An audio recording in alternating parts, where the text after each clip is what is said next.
Chapter 545. I'm sorry, sir. I accidentally summoned this demon. Brando turned his head back to the source of the weak voice. He couldn't help but praise the beautiful young man in his heart. The boy on the stairs, in his moon-white silk pajamas, had one hand on his chest, was moving up and down on the charred wall. The young man's face was slightly sharp and delicate. Under his black shoulder-length hair, his eyes were as bright as the stars.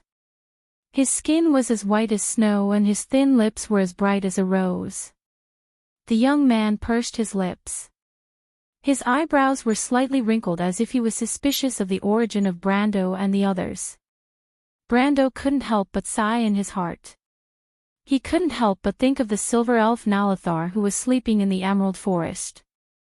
But at this moment, he had to admit with jealousy that in this world, there were indeed some humans who were more beautiful than the elves. But soon he saw the young man's pointy ears. It turned out that he was a half-elf. Fortunately, Brando was relieved. At least the other party didn't destroy his last dignity as a human. "Count, are you all right?" Ronan bowed slightly behind Brando. The young man looked at his captain of the night and nodded. This action undoubtedly confirmed his identity. This 15 or 16-year-old young man was actually Count Yenbao. Brando couldn't help but raise his eyebrows suspiciously. He stared at the young man's face that was a little too young. The young man was also sizing up Brando. His starry eyes flashed with a slightly doubtful light. Most of the disguise spells in this world would be automatically dispelled once the target used force or any other skills. At this moment, Brando and the others were no longer a patrol knight. It was no longer the image of the patrolling knights, but an existence with a long cloak and black smoke lingering all over, looking similar to the sheephead disciple. But the sheephead cult and the demons were natural allies. They would never do such a thing.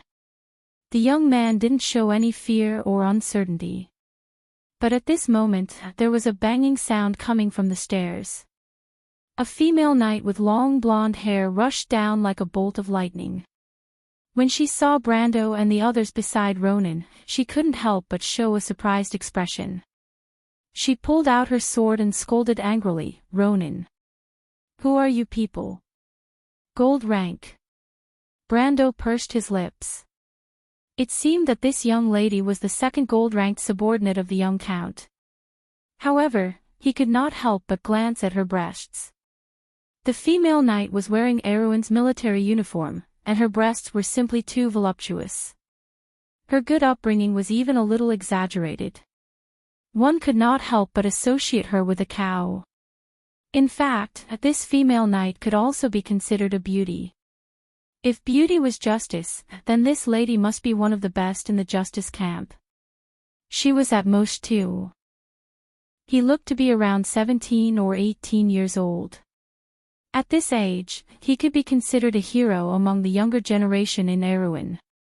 The female knight had curly hair and her military uniform was messy. It seemed that she had just gotten out of bed. Noticing Brando's gaze, she couldn't help blushing as she covered her unbuttoned shirt with her left hand. "What are you looking at?" "Naya."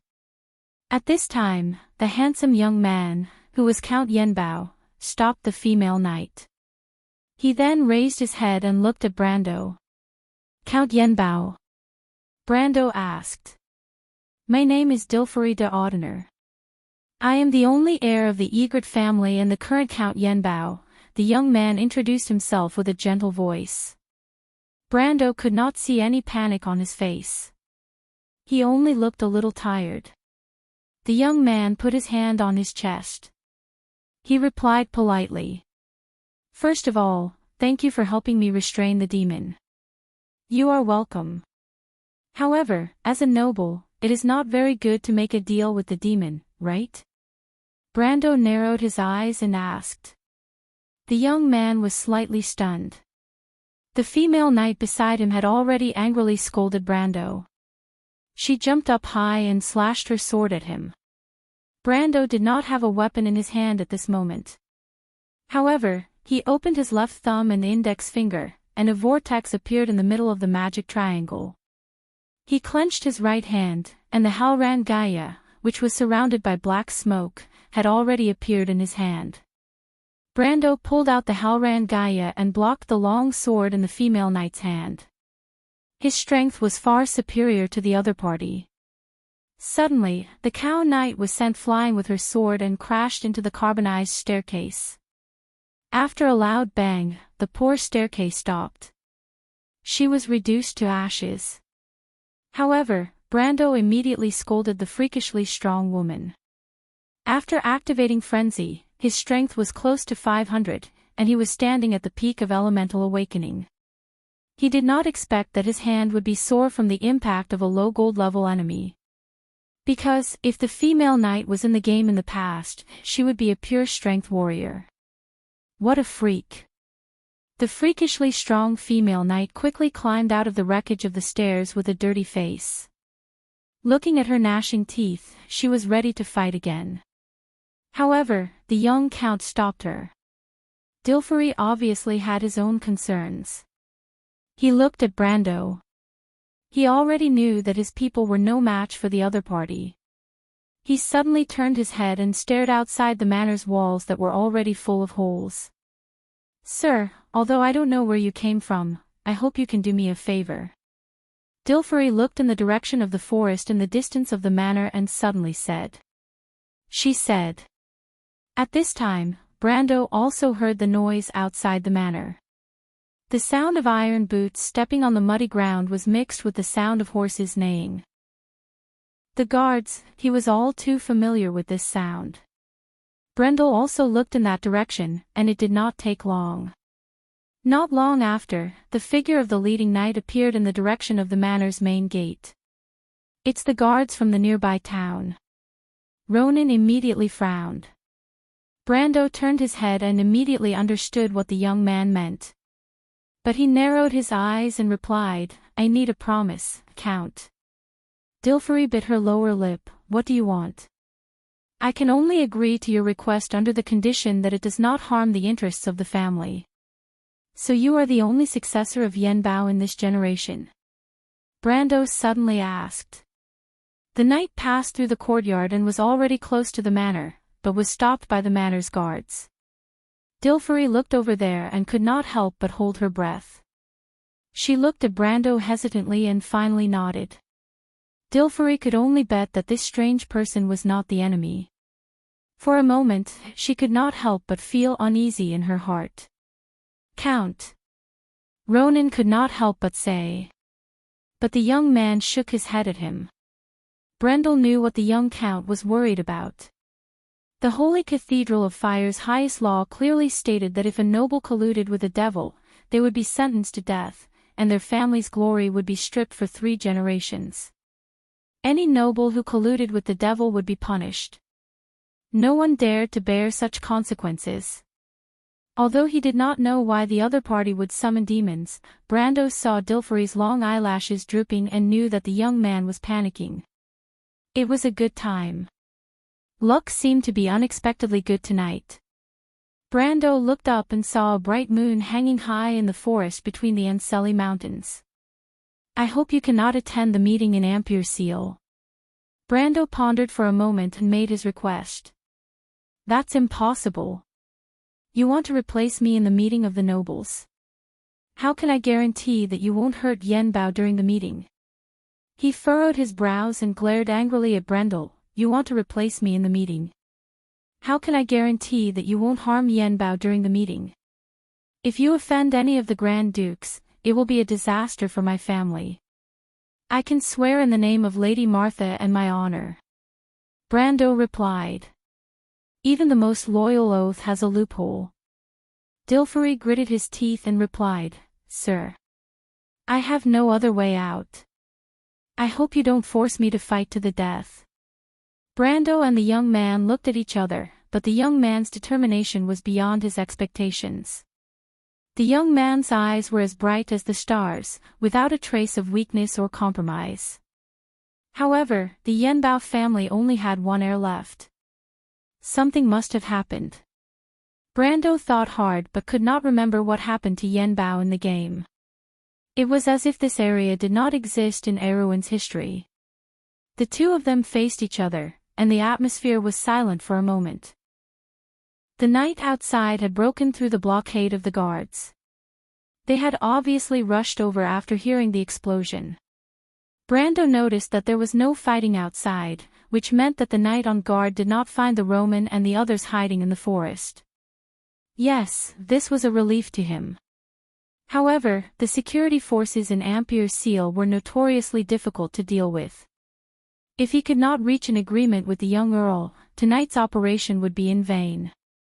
You want to attend the meeting in Ampere Seal? The night was getting closer and closer, and the young man finally could not hold back and spoke first. Brando nodded. Can you promise not to offend any of the forces? The young man asked. I'm afraid I can't promise that. Brando spread his hands. He had no intention of lying. He could not drag innocent people down with him for his own selfish reasons. However, I may be able to promise that at least I won't implicate you. The young man stared at him. The knight was almost at the gate of the manor. They had already seen the huge hole, but there was no fire in the corridor. Brando and Dilfrey stood in the dark, so the knight did not notice the situation in the house. After a while, the young man finally spoke. Then I can take you to the meeting as a follower. Dilfrey looked at Brando nervously. After all, this strange man did not seem like someone who liked to be under others. However, to her relief, Brando nodded. Okay, deal. Brando took out a crystal ball from under his cloak and gestured to the young man. Recording crystal. Despicable. The young man could not help but grit his teeth. Brando smiled helplessly. At this time, the knight finally entered the house. Brando had already pulled down his cloak and pretended to be Dilfrey's guards with the Nightsong Tiger and the others. He stood behind the young man without saying a word. The young man took a deep breath and glanced at the corridor. Pharaoh was already there. He was slightly relieved when he saw that the hexagram array left by the demon was almost cleared. He walked down the stairs and faced the night guards. However, Brando immediately noticed that there were not only the night guards. He saw that there were also some well-equipped knights wearing silver armor and red battle robes mixed in with their dark blue uniforms. Ha! Brando was slightly surprised. Royal Knight, why are they here? He suddenly realized something and lowered his head to send a telepathic message to Medisa. Medisa, ask Sue how far is this place from the Rhyme Manor? Count, may I know what happened here? Do you need our help? At this time, a female royal knight with a good figure walked out of the crowd and looked up at Dilfrey, who was on the stairs. The knight's voice was soft and clear like a silver bell, but Brando could not help but feel his scalp tingle when he heard it. He raised his head and saw a face that he couldn't be more familiar with. The one wearing the royal knight's armor was a young girl with a brown ponytail who looked very innocent. She had a few strange swords hanging from her waist. At first glance, people would think that she was using some kind of strange swordsmanship. But Freya was definitely practicing the purest form of military swordsmanship. P.S. So today I went to the affiliated hospital of the Sanjun Medical University for a checkup. There are no structural problems with my heart. It's just a lack of blood, so I need to exercise more. By the way, my symptoms are much better today. If I can maintain it tomorrow, I can resume updating. The doctor asked me to do a 24-hour ECG on the 15th. Damn, it's the 15th, not the 14th, not the 13th, it's the 15th. Doctor, are you actually sent by my enemy to mess with me? To be continued. If you like this work, you are welcome to come to Chidian. Calm to vote for me. Your support is my biggest motivation. Chapter 546. Freya took a step forward. She was wearing the silver-plated armor of a knight of the Imperial Army. The golden edges of the armor reflected a hazy halo under the moonlight in the forest. After she got off her horse, her dark red knight's cloak hung on the ground. There were 2 silver tassels on the side of the cloak that represented her military rank. It seemed that she was the leader of this group of knights. She paused and looked at the manor that was about to turn into ruins. She identified herself and said, "We are the Knight of Her Royal Highness. Is there anything I can help you with?" "No, it's nothing." The young count also recognized the identity of these knights. He did not want to complicate matters, so he quickly shook his head and replied. This made the knight girl frown. After all, she was no longer the ignorant country girl of the past. The future goddess of war raised her head and looked suspiciously at Count Yenbao and his party. The moonlight was moving above the clouds, and at this moment, it just so happened to penetrate the hole in the roof and sprinkle a cold silver light on the broken stairs, reflecting their figures. Freya could not help but be startled. She was surprised that there was such a beautiful and cute boy, but her sword-like eyebrows immediately furrowed. The 2 people behind Dilfari had caught her attention.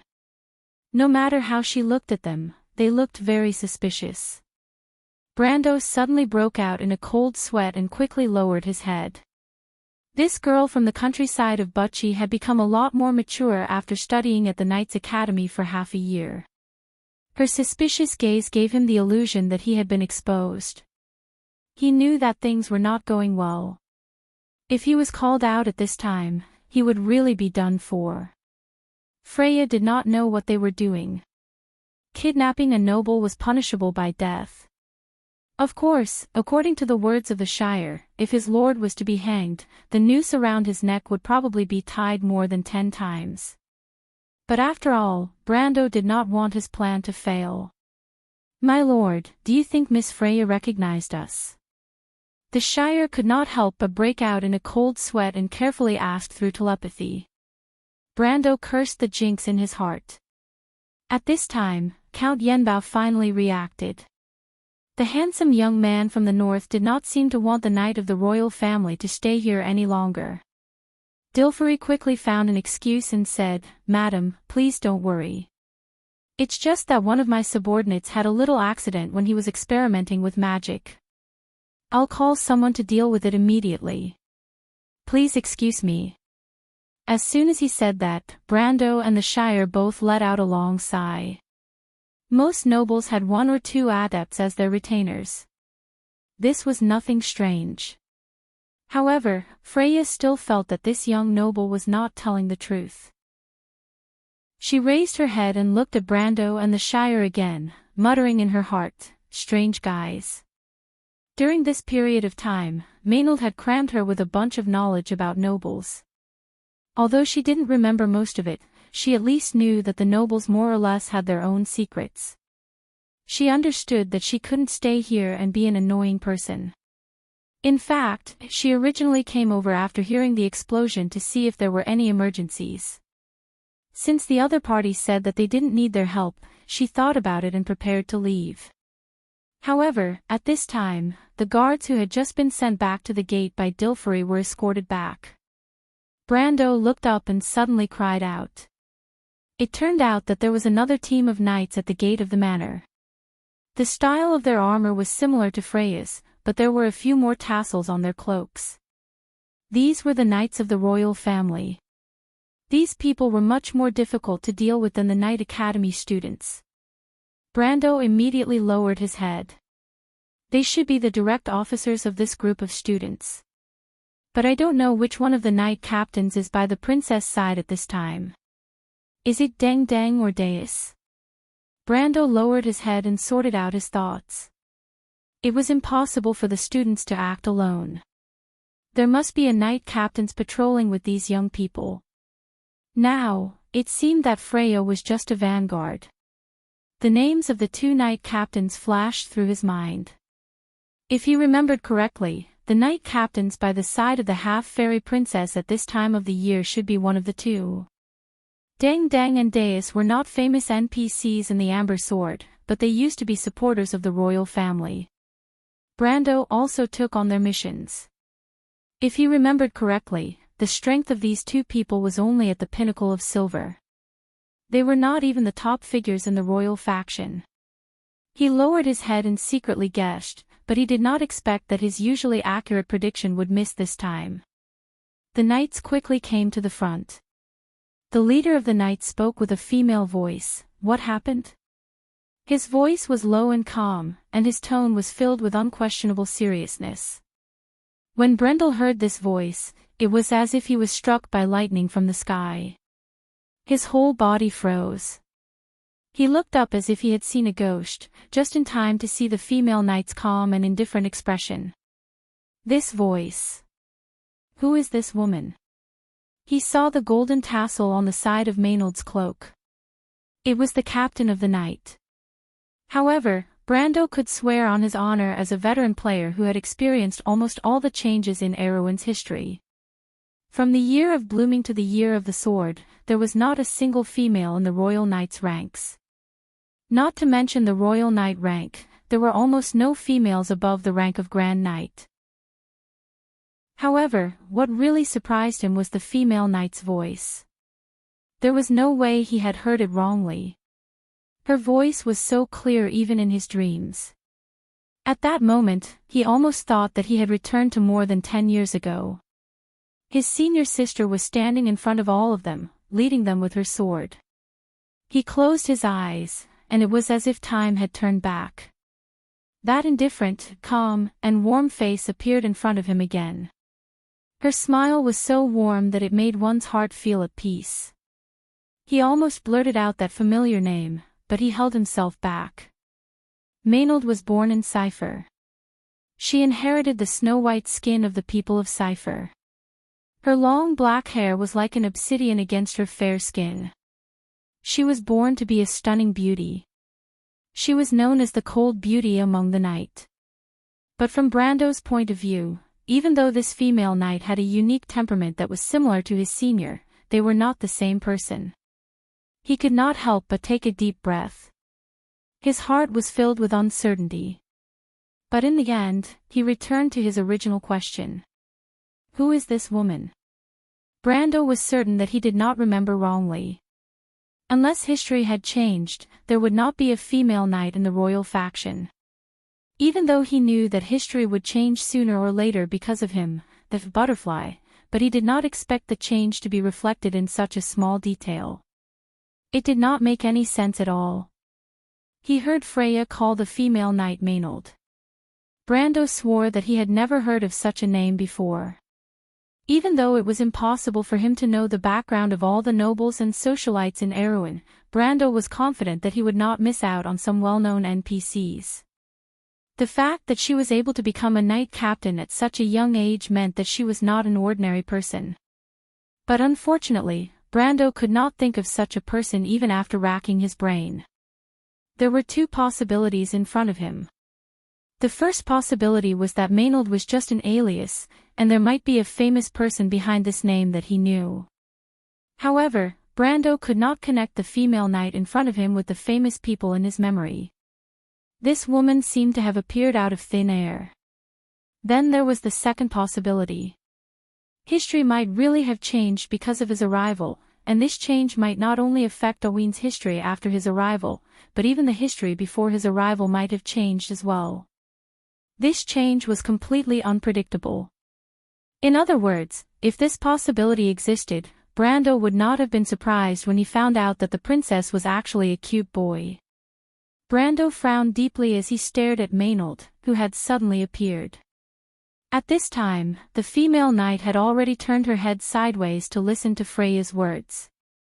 She raised her head, and as if she had noticed Brando's gaze, she looked in his direction. The female knight had a pair of deep black eyes, and her eyelids reflected a faint silver glow. Her gaze met Brando's, and both of them were slightly startled. Brando was not sure if the female knight had noticed him, because Maynard quickly turned her head away as if nothing had happened. She did not even intend to dismount from her horse. She simply greeted Dilfery on the horse. The Yenbao family had never had any contact with Erwin's circle of nobles, so it seemed that the royal faction did not have any plans to attack this ancient family. Maynard's etiquette was meticulous, but that was all. Brando saw her looking at Dilfrey strangely twice in a row, but in the end, she did not say anything and quickly left with the knight. What did she notice? Brando stared in that direction and thought. When the female knight walked to the gate of the manor, she turned her head back for the first time. Her glance from afar was immediately caught by Brando. This confirmed his previous feeling. Both of them seemed to feel that something was wrong with each other. At this time, Brando had already thrown away his previous messy thoughts. He suddenly felt a little worried. Did this woman see through their identities? Obviously, she did not listen to Dilfrey's words earlier. This is a difficult character to deal with. He let out a sigh of relief, but he still thought that no matter what, she would not be able to guess his identity. Disguising himself as an envoy of a noble to participate in a meeting that would decide the future of the kingdom. Perhaps no one in this world would think of such a bold thing, except for him. But similar to Brando's guess, when Maynard turned around in the thick twilight outside the gate of the manor, the only thing that puzzled her was Brando's strange look. Her strength was not prominent in the knight regiment. She was famous for her swordsmanship. Most people only knew that she was a close friend of the princess and the #1 swordsman among the princess's left and right attendants. However, Maynard had already reached the early stage of gold. Naturally, she felt Brando's gaze. She lowered her head. Freya, who was beside her, immediately noticed the confusion in her heart. She could not help but ask, "What's wrong, Knight Commander? You also noticed those two suspicious fellows?" It seemed that the young girl had been holding a grudge against Brando and the Shire. Especially after leaving the manor, she felt that the two people were more and more familiar, but she could not think of Brando at the moment. Come to think of it, how could Brando appear here? Freya subconsciously came to this conclusion. Maynard looked at the young girl who was recently selected as a reserve knight. She was puzzled and asked, "Two?" "Yes, two." "Senior, weren't you looking over there just now?" Freya asked. "I always felt that they were familiar. I was wondering if they were fugitives on the wanted list." "Unfortunately, I can't remember at the moment. Look at their sneaky appearance. When I was still in Bucci, I often saw these guys crossing the border." She was talking about the fugitives and fugitives. Madara was a paradise for these people. Yes. However, Maynard only responded, "Forget it. It's better to have less trouble." Freya looked at her female commander. She obviously did not want to talk about it anymore. She could only sigh and keep quiet. Author's note, sigh, after 2 sad weeks, I can finally get back to work. I went out to rest for 2 weeks. After 2 long trips, my body has somewhat recovered, but it doesn't seem to be completely recovered.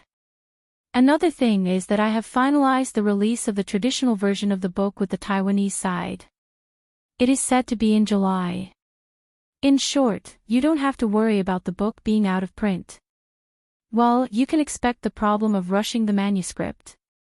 Finally, today is May 14th. There are still 8 hours before the gates of hell open again after 10 years. Of course, I have to go to the hospital first tomorrow before I can come back to fight with Big Pineapple. Comrades, I hope the doctor will not ask for leave tomorrow.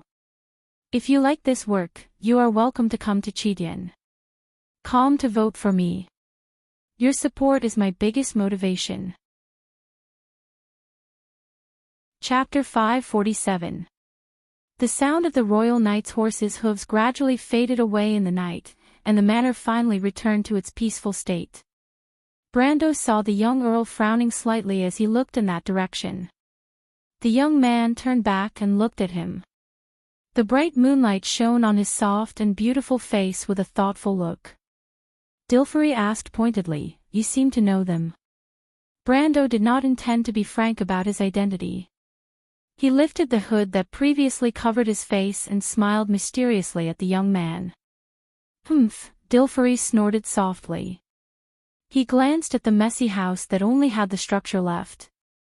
Anyway, thank you for your help. The Lord of Yenbao will never go back on his word. But Martha will be watching everyone on the ground from the sky. I hope you gentlemen will remember your promise. I will not implicate you, please rest assured. Brando assured the young man. Dilfery looked at them suspiciously. Who are you going to deal with? Brando smiled but did not answer. You make me feel uneasy, sir. Dilfery bit his lips and said angrily. Then we will separate after entering the venue. But the Holy Cathedral will eventually find out that you entered with us. This was a problem. Brando thought that the Earl was really meticulous. He looked back at the Shire, and the Shire also shrugged. Everyone knew that the Holy Cathedral was not a manor located in the countryside. No illusion could fool the eyes of the monks, unless Martha came personally. Brando was silent for a moment and replied, well, if it comes to that, you can say that you were coerced by us. Dilfery was slightly startled. He looked at them curiously, almost unable to believe that this was something that a group of vicious infiltrators would say. Kidnapping a noble, aren't you afraid of getting into trouble? If I was afraid, I wouldn't have come. Brando smiled slightly. But you can threaten me to keep my mouth shut. You have something on me. Dilfery frowned and looked at them in confusion. Isn't that right? Can I understand that you are teaching us how to coerce you, Earl? Brando could not help but ask with some amusement. No. No. The young man blushed. It's just that you don't understand. Brando smiled. In fact, he did not think that there was anything to hide in his actions. He just did not want to complicate things. If the Holy Cathedral insisted on investigating, then let it. He dared to come to Ampere Seal to cause trouble. In fact, he had already prepared for the worst. The worst result was nothing more than going against the Holy Cathedral of Fire. It was not like Erwin had not done this before. The late King Eric had fought many battles with the Holy Cathedral of Fire. The legendary king had the Wind Elves as backup, and so did he. Brando believed that Orthless would not leave him in the lurch. Besides, the Holy Cathedral of Wind would probably be happy to light a fire in the backyard of the Holy Cathedral of Fire. Thinking of this, Brando could not help but smile contemptuously. Whether it was Erwin of the Holy Cathedral of Fire or Erwin of the Holy Cathedral of Wind, Erwin was Erwin. He had made up his mind, and there was no need to change it. He waved his hand. It doesn't matter whether it is or not, it's settled. I just happen to not have the habit of taking advantage of others. If that's the case. Dilfery looked at Brendel's group with a complicated expression. She thought to herself, are they crazy? Don't they know how serious of a crime it is to kidnap a noble in the territory controlled by the Holy Cathedral? He grew up in a noble family and received the best etiquette education. He was familiar with the gentle and elegant style of the nobles, but he had never seen or thought of such a crazy thing. He could not help but be stunned for a moment. What do you think, Count? Okay. Dilfery's palms were sweating, and he did not know why his heart was pounding. I know. Let's make an agreement under the witness of Lady Martha. Please, don't worry, if, until the last moment, I will not give you up. You are the most gentlemanly robbers I have ever seen. Brendel laughed again, thinking that this young count was really interesting. Could it be that you've seen a lot of bandits, my lord? No, I've seen some at the border. Dilfery realized that he had said something wrong and quickly replied with a red face. Brando smiled. Then it's a pleasure to work with you, Count. In the past 16 years of his life, Dilfery had never thought that he would be able to cooperate with a group of uninvited guests, or rather, bandits in the forest. At least, that was what he thought. But for some reason, he did not feel that he was unwilling to cooperate with them. He could not help but look at his two subordinates, the female knight Nia and the swordsman Ronan. The female knight looked unhappy, but Ronan just shrugged. "Then, it's a pleasure to work with you. You are very good at bewitching people, my lord." On the way home, the Shire could not help but say so. It was hard to tell whether it was a compliment or a sincere admiration. On the way home, he told Amandina and the Roman the story of this trip. When he talked about the negotiation between his lord and the young Count of Yenbao, he could not help but mention this. "I bewitched people?" Brando rode on his horse, his hands circling around the merchant lady sitting in front of him. He could not help but tilt his head. "When did I bewitch people? Are you talking about Enrich?" "Humph." The vampire lady who was riding on another horse not far away could not help but snort. She was riding on a tall pure black warhorse. This was the color she insisted on choosing. "No, that's not what I meant." The Shire sat on a yellow-brown horse and hurriedly explained. "I wanted to say that my lord took out the recording crystal at the right time and perfectly attacked the Count's last line of psychological defense. It reminded me of the wandering Noxians in the Highlands. You should have heard that the Noxians are famous for being unscrupulous merchants in Karsuk. The Noxians are synonymous with unscrupulous merchants everywhere, not just in Karsuk. Also, can't you compare something better?"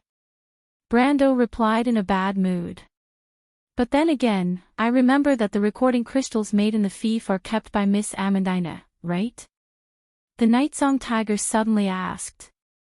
"My lord, how did you think of asking Miss Amandina for such a thing? Did you already know that the Count was studying occult magic?" "Recording crystal." Brando took out a crystal ball. "Are you talking about this?" He smiled and threw the crystal ball into the bushes by the side of the road. "My lord." The Nightsong Tiger was stunned. At this time, the little Roman girl sitting in front of Brando could not help but giggle. She leaned back slightly and leaned her head against Brando's chest. "That's not a recording crystal, it's a crystal ball that I bought last night. Damn it, that evil merchant actually used a crystal ball to swindle me. He has no professionalism at all." Brando's eyes narrowed as he leaned on Brando's chest.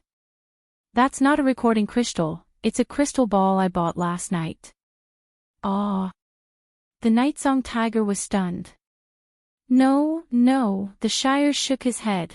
"As an unscrupulous merchant, that guy is still very professional." "That's true." The Roman immediately agreed. "But I didn't expect the Yenbao family to fall to such a state." The Shire shrugged and became serious. "They can't even find a decent successor.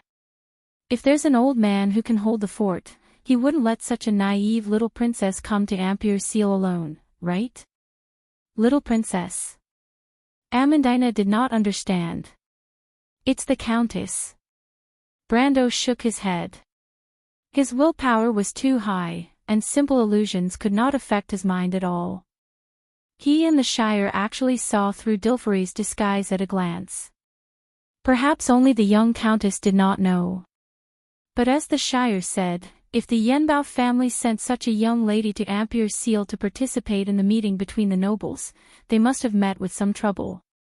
It was not difficult to come to this conclusion when he linked it to Dilferi's series of actions. But now was not the time to be nosy. No matter who the other party was, as long as they could bring them into the meeting of the nobles, it was fine. Thinking of this, he turned to Falerne and asked, "Where did you find the demon's relics?" "What did you find?" Falerne glanced at him, then took out a huge yellow metal armband. It was as thick as a thumb, engraved with strange flame-like patterns. Anyone who could recognize these patterns would be able to tell at a glance that it was actually a type of Hell's language. It recorded the full text of the Devil's contract that was engraved on the sulfur slate of the 11th layer of the scorching hell. The Devil's armband. As soon as Brando saw the yellow metal armband, he could not help but curse in his heart. The Devil's Armband was said to be an item used by high-level demons to control lower demons in hell. This rumor was passed down by the Bunasan witches, although no one had ever verified its authenticity. However, with this golden armband as a medium, players who were good at necromancy could indeed sign a contract with certain beings in the lower world. This was a very rare item in the game, and it was extremely valuable. But the key was that this item was a hot potato in the Amber Sword. There were no auction sites here, and even if it was placed in the underground black market, who would dare to buy such an item openly? Although Brando knew in his heart that this item was valuable, he could not think of a better way to sell this item. He could not possibly do business with the cultists, right? Brando felt that he was not that crazy yet. He held the item and looked at it several times. It was not that he could not use the Devil's Armband, as long as he changed his profession to a summoner. But there was another problem here. The demons summoned by the Devil's Armband were not servants in the usual sense, but the owner of the armband. Although Brando knew that many Devil Lords in the Scorching Hell would use this Devil's Armband, from the lowest level Devil Lord to the top 12 Devil Lords, no one knew what the hell this item would summon. If it summoned existences like the Lord of Greed, the Trickster, or the Witch Lord, it would probably be possible to make a deal. But if it summoned the King of Purgatory, Akentu, or the Lord of Broken Sword, the most terrifying existence in the Scorching Hell, the summoner himself would definitely be reduced to ashes, and it would even immediately cause a war between Purgatory and the mortal world. Brando remembered that there were players who had created this kind of plane in the past, which resulted in a huge storyline chain. He looked at the item in his hand for a long time, and it was not easy to suppress the curiosity in his heart. Curiosity killed the cat. Brando was very clear about this point. He carefully put the item in the dimensional space, and decided to leave it alone for the time being. After all, he felt that with how unlucky he was, he might really summon the King of Purgatory, Akentu. However, when Falerne saw his strange behavior, she could not help but ask, "What is this?" "A ticking time bomb." Brando answered somewhat helplessly. To be continued.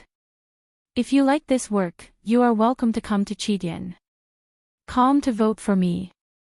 Your support is my biggest motivation. Chapter 548. The gray sky seemed to be covered with a layer of frost. Marquis Joachim exhaled white air from his mouth as he looked away from the magnificent railings of the manor. There was a faint smile on his thin and pale face. "What a terrible weather, my lord." The attendant behind him could not help but complain. Marquis Joachim had been wearing a mink coat. He just rubbed his hands and said, "Although the temperature is lower than the winter when the ice melts, no matter how cold it is, it can't stop our hearts from burning. It's ambition, isn't it?" Marquis Joachim smiled but did not answer. He put his hands back on the railings and silently watched the two carriages led by the knight pass through the bare avenue and stop in front of the manor's gate one after the other.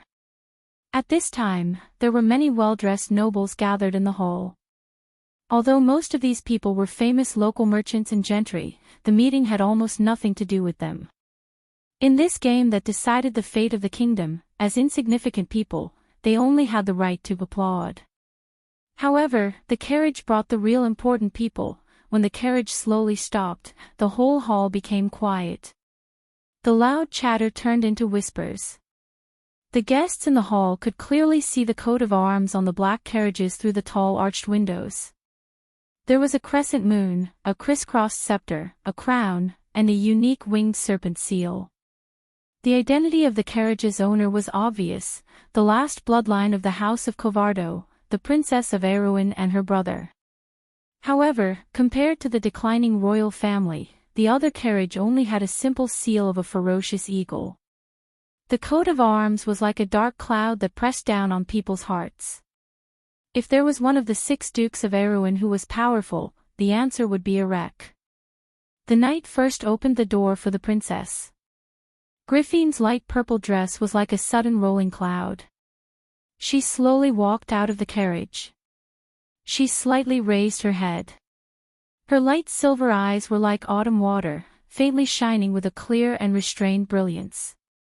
Soft silver hair hung over her slender shoulders, and a layer of fur shawl was draped over her shoulders, but it set off the half-elf girl's fragility.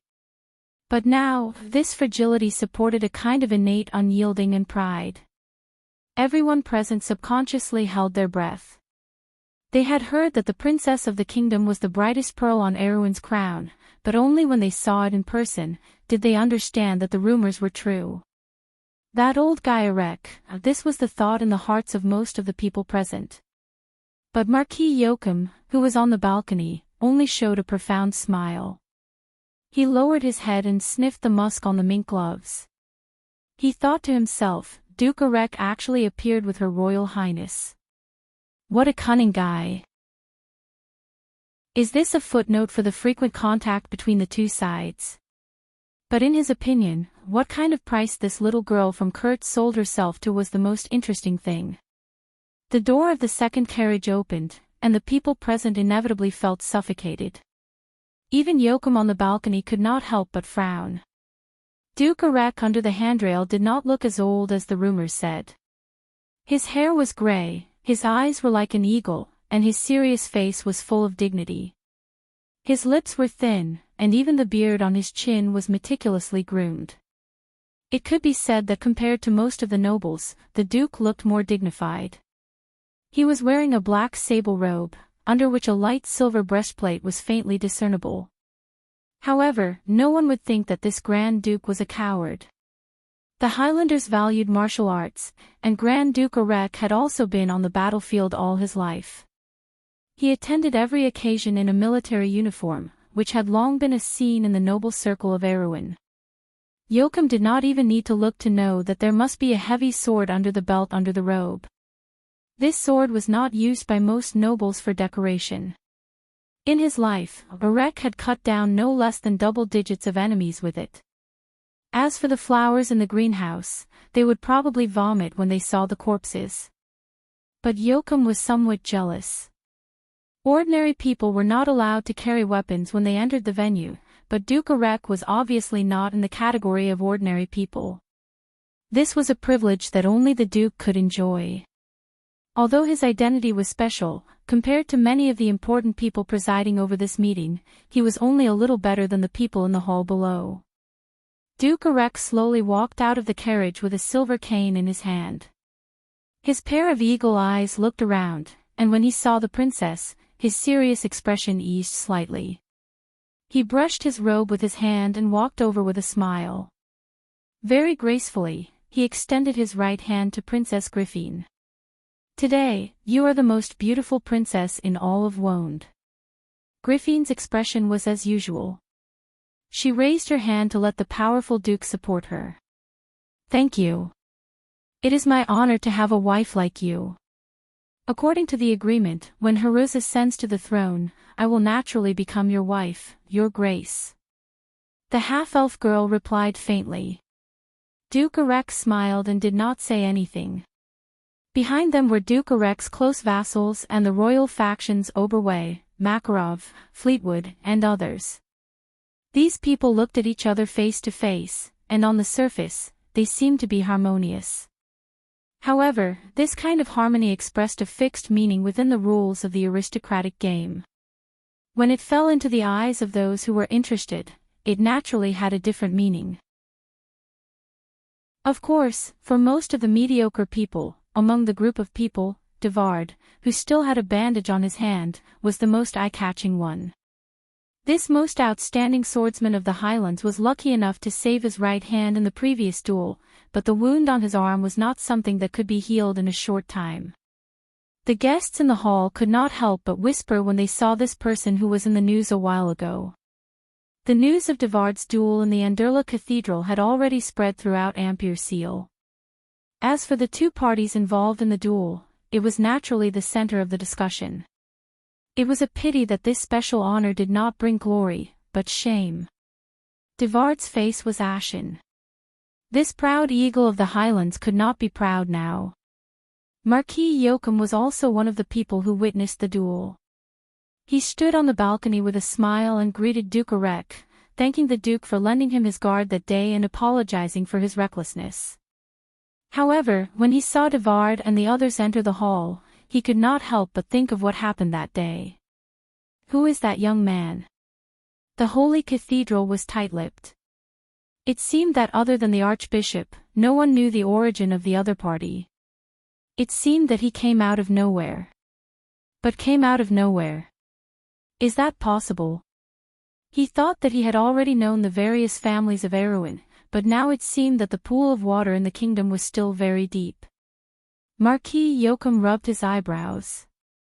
Wood was from the Cruz Empire. He had long known that the Cruz Empire had bought many secret forces in the kingdom, but as for the purpose of making a move at this time, it was hard to say. Or was it Wood's chess piece? It doesn't matter, anyway. The one who has a headache is not me, Marquis Joachim thought. Suddenly, a figure flashed in his mind. At this moment, the big shots representing the various forces of Erewhon had arrived one after another. Luxurious carriages stopped one after another in the forest outside the manor.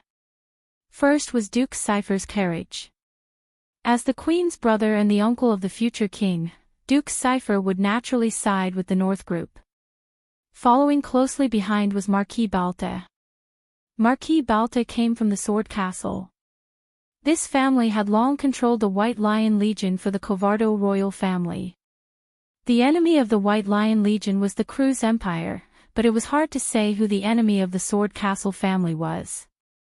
Marquis Joachim was surprised, but the next carriage startled him slightly. This dark carriage was like a ghost that slid into the forest. The emblem on the carriage was so unfamiliar. On the crimson background was a broken sword that seemed to remind the world of its unique pride. Marquis Joachim hesitated for a few seconds before he reacted. The Yenbao family, a lonely soul that drifted away from the noble circle of Erewhon, had actually come to Ampere Seal. A hint of surprise flashed in his eyes. Not only the Marquis, but the entire hall of the manor quieted down, just like when Erec and Her Royal Highness had arrived together. Perhaps not many people knew what the Yenbao family meant to Erewhon, but in terms of the degree of mystery, this family might be ranked in the top 3 in this ancient kingdom. The last time Count Yenbao met the King of Erewhon was 30 years ago. There seemed to be some kind of tacit agreement between the kingdom and this ancient family, which allowed the king of this land to ignore one of his subordinates. Even Brando did not know the reason for this, because this secret was also lost in another period of history with the fall of Erewhon. But this did not prevent him from sitting in this mysterious carriage with a clear conscience. In contrast, the count, or countess, who was sitting opposite Brando was slightly nervous. Dilferi had never had the experience of sharing a carriage with a strange man in her life. Usually, it was the female knight, Nia, who accompanied her, but today Brando was playing the role of her aide and vassal. It was natural for an aide to share a carriage with the lord. When the carriage stopped, Brando lifted the curtain and looked out. He saw the royal carriage and Erec's carriage parked in the most eye-catching position, as well as Freya and Maynard beside the carriage. The future goddess of war was actually dozing off. Brando could not help but feel a little funny, but his heart was warm.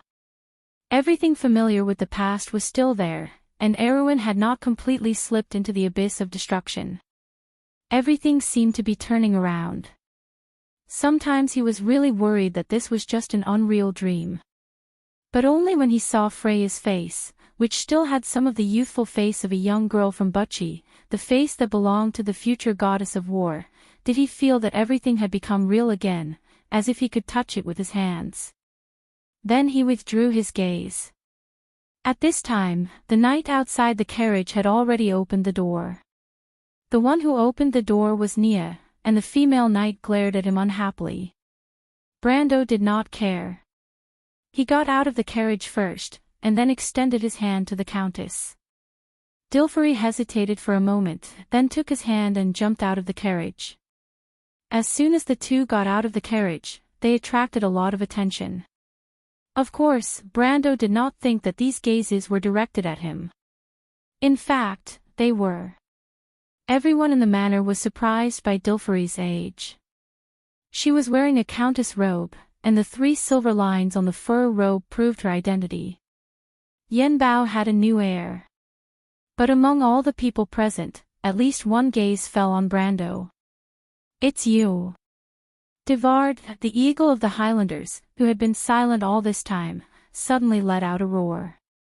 The roar was so loud that it made people wonder if it was made by the thin body of the swordsman. The roar penetrated the hall of the manor, and even the floor shook as if it reflected the anger of the owner of the voice. Everyone was startled. Dilfery was no exception. She had already thought that Brando and the others were here to cause trouble, but she did not expect that trouble would come knocking on her door as soon as she got out of the carriage. This was not what they had agreed on. The Countess could not help but frown and look at Brando with a questioning look.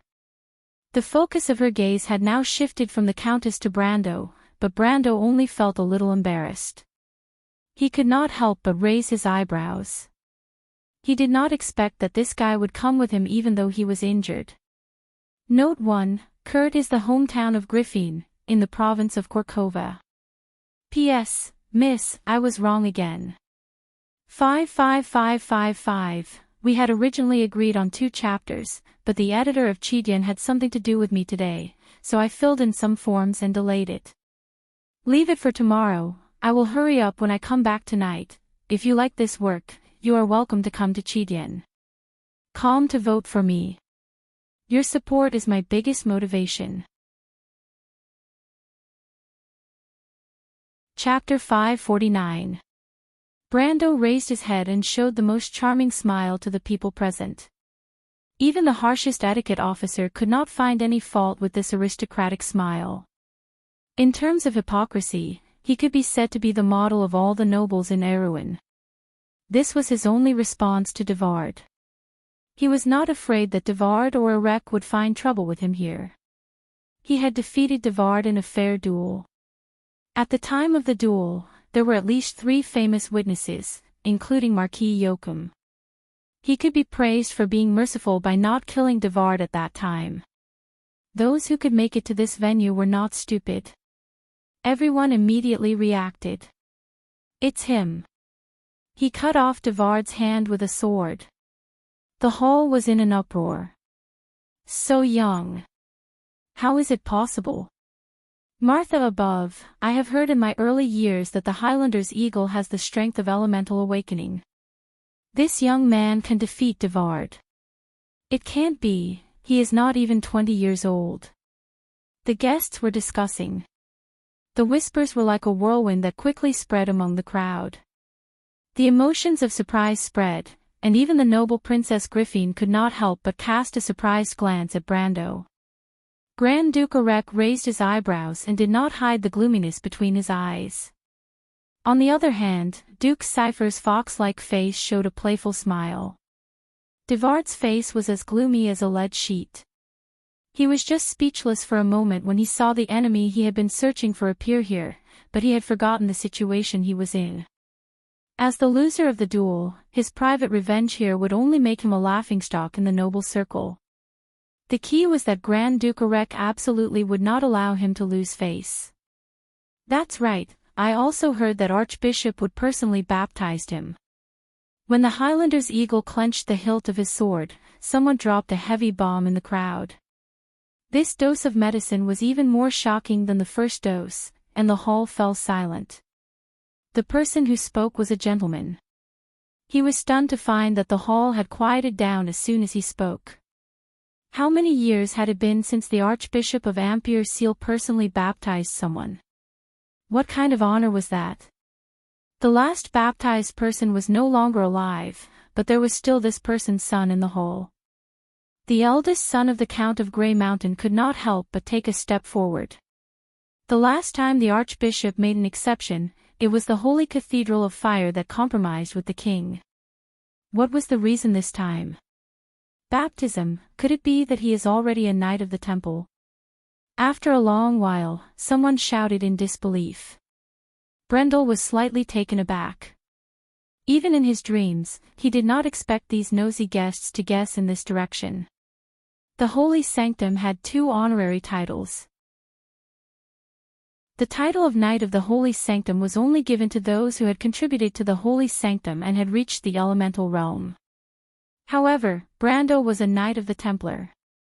Although there was only a difference of 1 word between the Templar and the Templar, the difference in strength was huge. That's right. Without the strength of a Temple Knight, how could he defeat Devard? Exactly. Almost everyone agreed with this outrageous guess. The development of the matter was like a wild horse that had escaped from its reins. Even the Countess looked at him with some surprise, and there was even some disbelief in her eyes. You are the mysterious swordsman who defeated Devard in 1 move. Wait, what's with this defeated Devard in 1 move? Where did such a ridiculous rumor come from? Brando obviously underestimated the power of rumors. In fact, from the day the rumor came out, it became him nailing Devard to the wall of Anderla with 1 sword and punching a hole in this historical monument. The world loved bizarre stories, but he did not expect to become the main character of the story.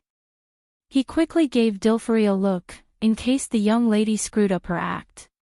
Now everyone's eyes were focused on the 2 of them. Everyone present was smart, especially the few priests of the Holy Sanctum. As long as there was a slight difference, they might be able to see through it. However, Dilfari was also caught off guard by Brando's identity. She could not help but ask softly, "What do we do now?" "Of course, we just walk in like this. Don't worry, just treat me as your retainer and aide." Brando grinned. "I can't afford to have such a powerful retainer like you."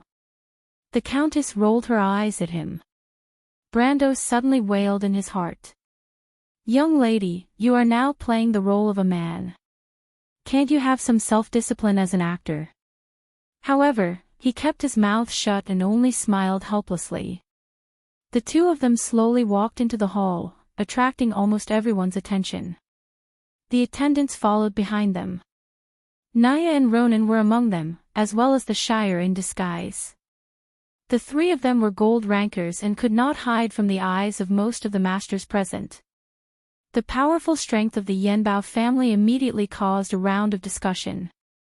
However, the focus of the discussion this time was whether it was a blessing or a curse for this mysterious and powerful family to return to Erewin's circle of nobles. "I didn't expect them to be from the Yenbao family." Marquis Joachim watched Brando and Dilfari's figures disappear under the railing with a thoughtful look. No wonder he could not find out their origin. He suddenly connected the dots in his heart. The Yenbao family was outside the influence of Erewin's nobles. It was a secret to most people, but as a member of Erewin's royal family, he had heard some rumors about this mysterious family. Back then, Erewin and Cruz were at odds with each other. Under the leadership of King Eric, they fought for decades. The Holy Cathedral of Wind and the Holy Cathedral of Fire were involved one after another, and then it turned into a great war. The result of the war was unexpected, but it was also remembered by Erewin's people for generations. Erewin existed because of the compromise between the 2 holy cathedrals. The Holy Cathedral sealed the secret, and then Yenbao became a buffer zone between the Empire and Erewin. The successor of Yenbao was never Erewin's, nor was it Cruz's. This neutral person was only favored and conferred by the 2 holy cathedrals. Even Marquis Joachim did not know the reason for this, but it did not prevent him from guessing.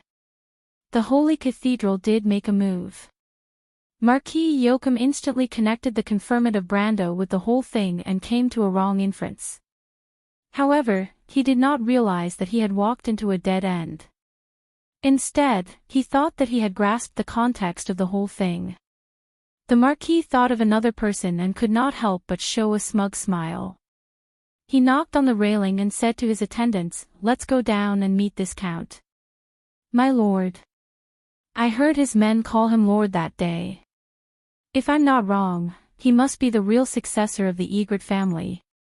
Marquis Joachim smiled. "He must not have thought that I would be here." I really want to see his expression when he sees me." Although Marquis Joachim had always been known for being unruly in the noble circle, his men still felt a little confused at the moment. Their master actually just wanted to see the other party's expression and rashly offended a mysterious and powerful family. Moreover, he knew that the other party might be the mysterious lord. What kind of spirit was this? However, to Marquis Joachim's disappointment, Brando did not show any surprise when he saw him. It was as if he had expected, in fact, he already knew, that he was here. Brando faced his outstretched hand and said an old saying of the 9 Phoenix people, "No discord, no concord, Marquis Joachim." Fortunately, although Marquis Joachim was unruly, he was still the successor of the Covardo family and had always been knowledgeable. He was stunned for a moment before he understood the meaning of this sentence, and then he smiled. "The Count is really a wonderful person." Brando corrected him with a serious face, "No, you're mistaken. This is my lord." He led Dilferi to the front, and the Countess blushed a little because Brando pulled her hand. She secretly clenched her teeth, thinking that she had to teach this self-righteous guy a lesson. But after thinking about it, she felt somewhat discouraged, because she couldn't think of any way to teach a temple knight a lesson. No wonder he was not afraid of me exposing him. He is in cahoots with the Holy Cathedral. Dilferi was glad that she did not act rashly. Marquis Joachim did not expect Brando to play it down and not admit it at all. In fact, Brando could not admit it because he had no relationship with the Yenbao family. However, Marquis Joachim did not think so. He looked at the Countess, whose face kept changing, and his heart further confirmed his guess. But even so, he still smiled and said, "It's an honor to meet you, Count." He was very different from when he was in the Holy Cathedral. It was a pity that the Countess was thinking about her own things and did not even know how to answer. After Marquis Joachim, the nobles came up one by one to meet the mysterious and ancient heir of the family. Of course, most of them just greeted him casually. However, to Brando's surprise, even Duke Arek and Duke Cypher came up to greet him. He could not help but think that this mysterious family was really charming. Martha above, these 2 Grand Dukes almost represented the pinnacle of power in Erewhon. It was reasonable to say that they could ignore a special count and maintain their nobility. But what really made Brando's heart beat faster was that he saw the royal faction coming over. But that was not the point. The point was that the ministers of the royal faction were surrounding the jewel of the kingdom's crown, Princess Griffine. Damn it. Brando's heart suddenly beat faster. Her Royal Highness used to be the spiritual pillar of all Erewhon players. This kind of worship and fanaticism even exceeded the reverence for the Valkyrie. Because Her Royal Highness was the one who had always inherited the will of Erewhon. It could be said that without her, there would be no new Erewhon in the future. Although history had already passed, that meaningful memory would always be eternal. In the Amber Sword, Brando had only seen Her Royal Highness a few times in public places. He was a player and always had the perspective of a bystander, but he still remembered the scene of the tsunami of cheers. It could be said that every Erewhon player had a special feeling for the princess, and he was no exception. Brando's trip was to meet the princess, but he did not expect it to come so soon. I'm not ready yet. Brando could not help but want to wipe the sweat off his forehead, if there was any. Princess Griffine was approaching. The whole of the manor had never been as quiet as it was now. This strange silence finally made Freya, who was dozing off by the carriage, feel that something was wrong. She shook her head and blinked her eyes to wake up. "You're awake." Maynard turned her head. The female knight's dark eyes had a rare kind of warmth. She smiled tolerantly. "Ah. I'm sorry." Freya was startled. "I accidentally, don't worry," Maynard replied. "You'll get tired if you're too nervous. You'll get used to it." Even so. Freya looked depressed. She frowned, ran her hand through her long brown ponytail, and then buried her head to check her sword. "I'll be careful, Senior." Maynard nodded and then looked at the manor. "What happened?" Freya could not help but ask. "The young count from last night. They're here too." Freya could not help but look up curiously, but her eyes immediately widened. "Ah! Boo! Boo! Boo!" She trembled as she pointed at Brendel. She could not believe her eyes. The face that she had seen countless times in her dreams appeared so clearly in front of her at this moment. She almost thought that she was still in a dream. Maynard immediately sensed that something was wrong. She turned her head and frowned. "Do you recognize who it is?" "Ah. No." Freya did not know how to answer. It was too much. She felt that Brando was too despicable. Whether it was in Butchie, Fortress Reden, or this time, he always caused trouble for her. How should she answer? Should she tell Maynard that it was Brando? It was a pity that she could not even confirm whether it was Brando or not. She only felt a flash of light in her head. She suddenly remembered that the two sneaky fellows she saw last night were Brando and the Shire. So that's why. The future Valkyrie's expression kept changing, but with Maynard's keen senses, she could already smell that something was amiss. She suddenly woke up and asked, "Is it the two people from last night? You recognize them? Aren't they from the Yenbao family?" "Ah." Freya stared at Maynard. She did not say anything. The knight captain had already gotten the answer from Freya's reaction. She immediately held her sword and whispered to everyone. "There's something wrong with those people. Follow me and protect the princess." Wait. Freya's heart was in a mess as she looked at the scene. How did things turn out like this? To be continued. If you like this work, you are welcome to come to Chidian. Calm to vote for me. Your support is my biggest motivation. Chapter 550. Maynard and her knight were at each other's throats, but no one in the hall noticed. The Princess of Erewhon had arrived in front of the Countess and smiled at Dilferi. The latter looked at the most beautiful Princess of Erewhon with a slight frown and a slight nod, but no one noticed the slight loneliness hidden in her eyes. Princess Griffin and Dilferi obviously knew each other, and there was a small whisper in the hall. Yenbao was a family as ancient as the royal family of Covardo, and the history of both families had lasted from the birth of the kingdom to the present day. It was not surprising that its members knew the heir of the royal family. It was rumored that the royal family maintained a mysterious relationship with some ancient traditional families, and now it was confirmed. Her Royal Highness's actions immediately attracted the attention of several powerful figures present. Only Marquis Joachim looked at this scene with a smile that did not look like a smile. He stood at the side, raised his wine glass filled with blood-like liquid, and said softly, "Viruisat." But at this time, the commotion outside the manor finally reached his ears. He had been standing alone by the window after greeting Brendel earlier, so he was the first to notice the commotion outside. He turned around and saw the movements of the royal knights, and his expression changed drastically. Griffin turned her gaze to Brendel. "Looks like Yenbao's former glory can be further enhanced. I'm really envious of your luck. Also, Dilferi." "Oh, Dilferi, is this your knight? Why didn't I see him last time?" Her silver eyes had a trace of envy and regret, but her voice was calm and full of sincere blessings.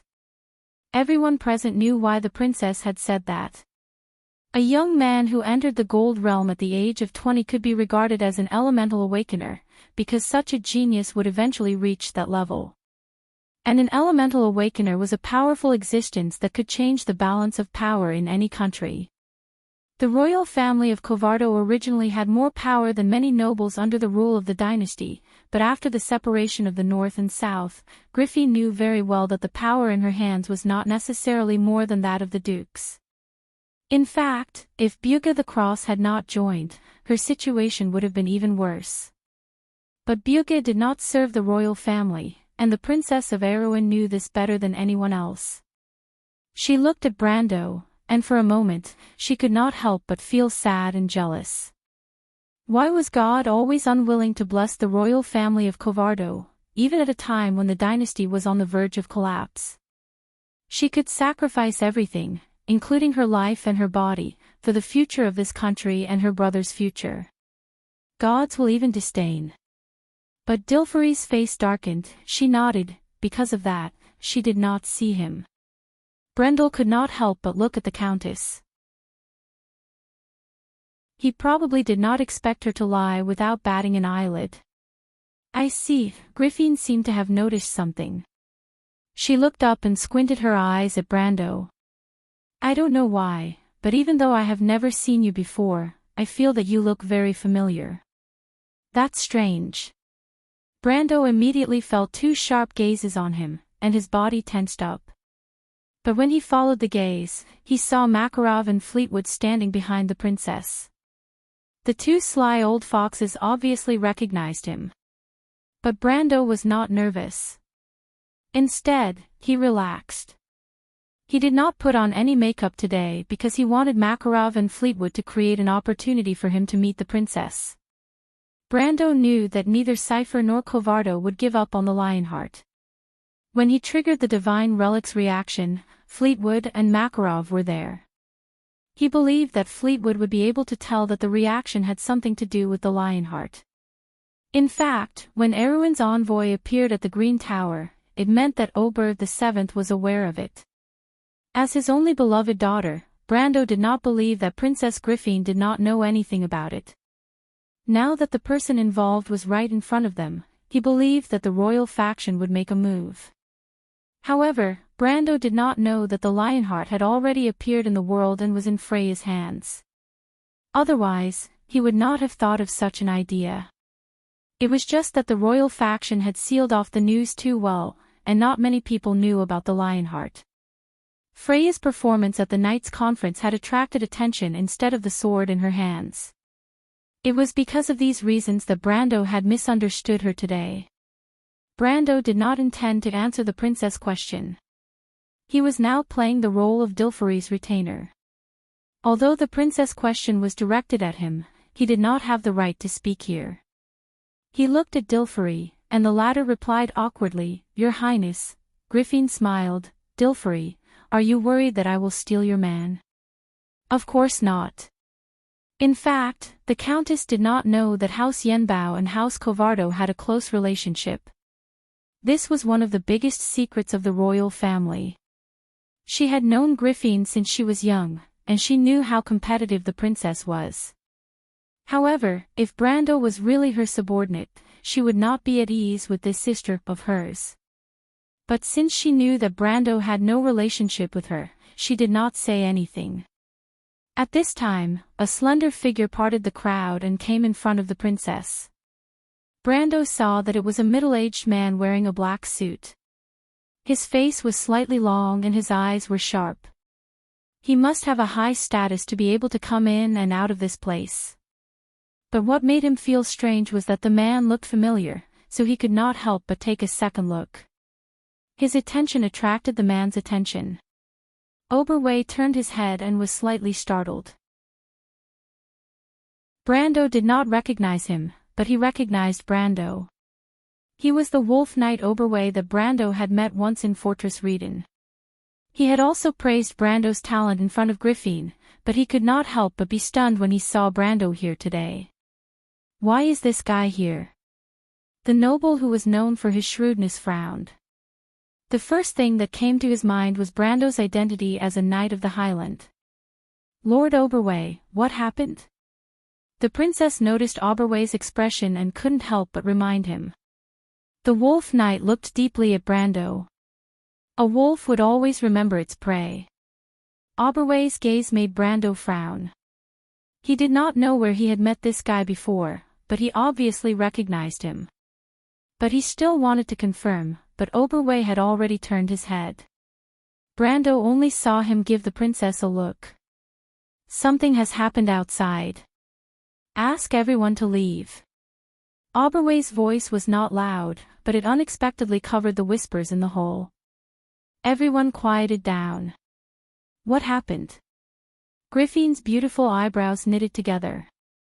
This was the territory of the Holy Cathedral. If something happened, it would not be a small matter. There are heretics outside.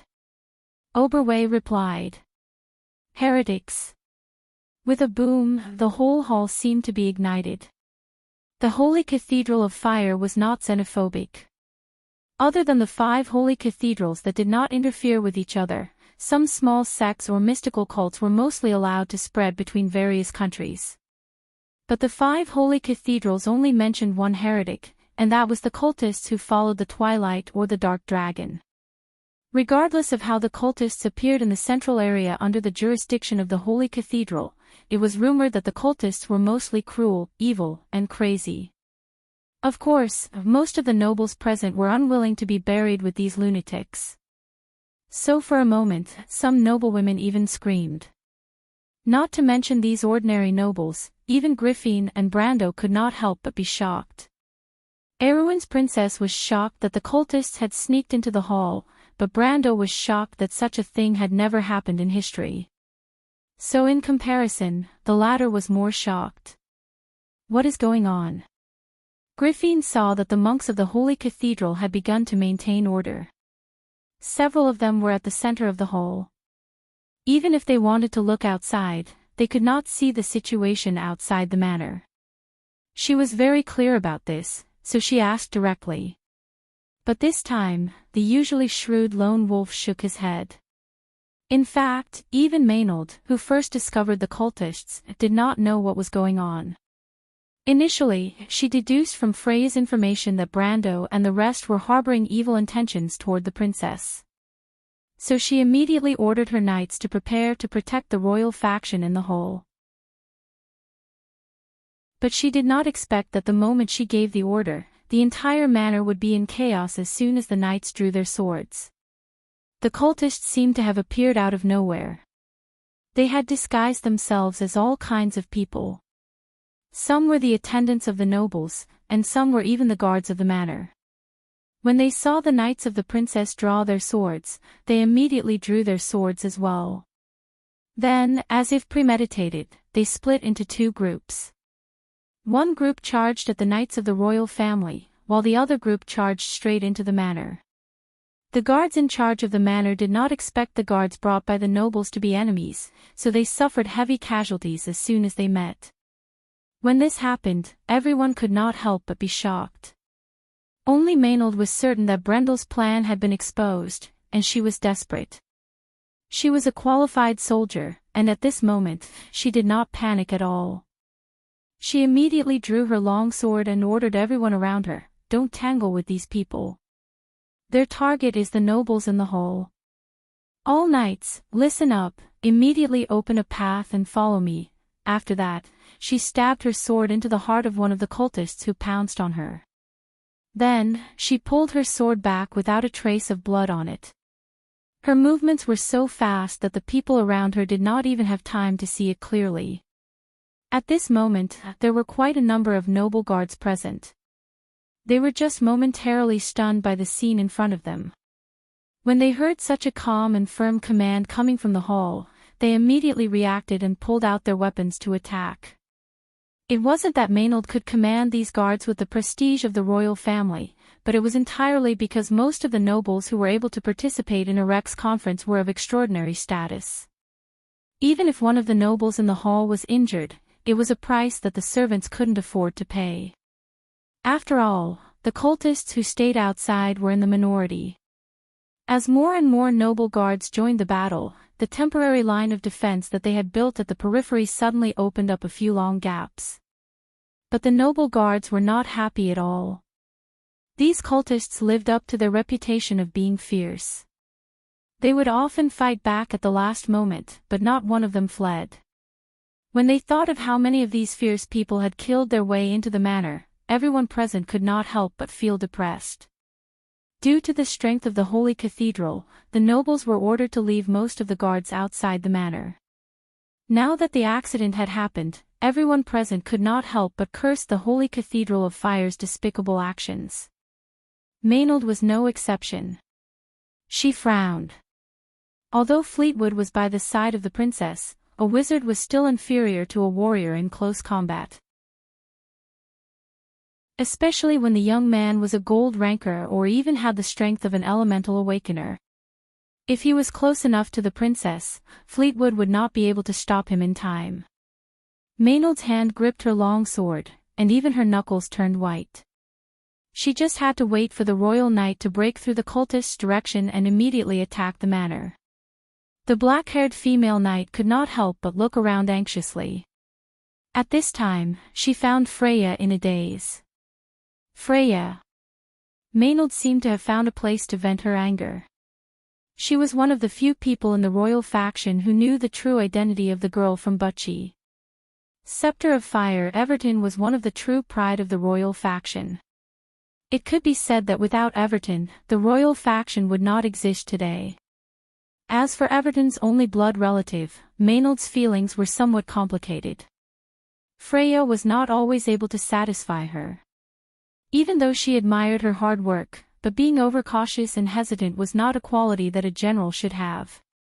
How could such a person bear the honor of Scepter of Fire?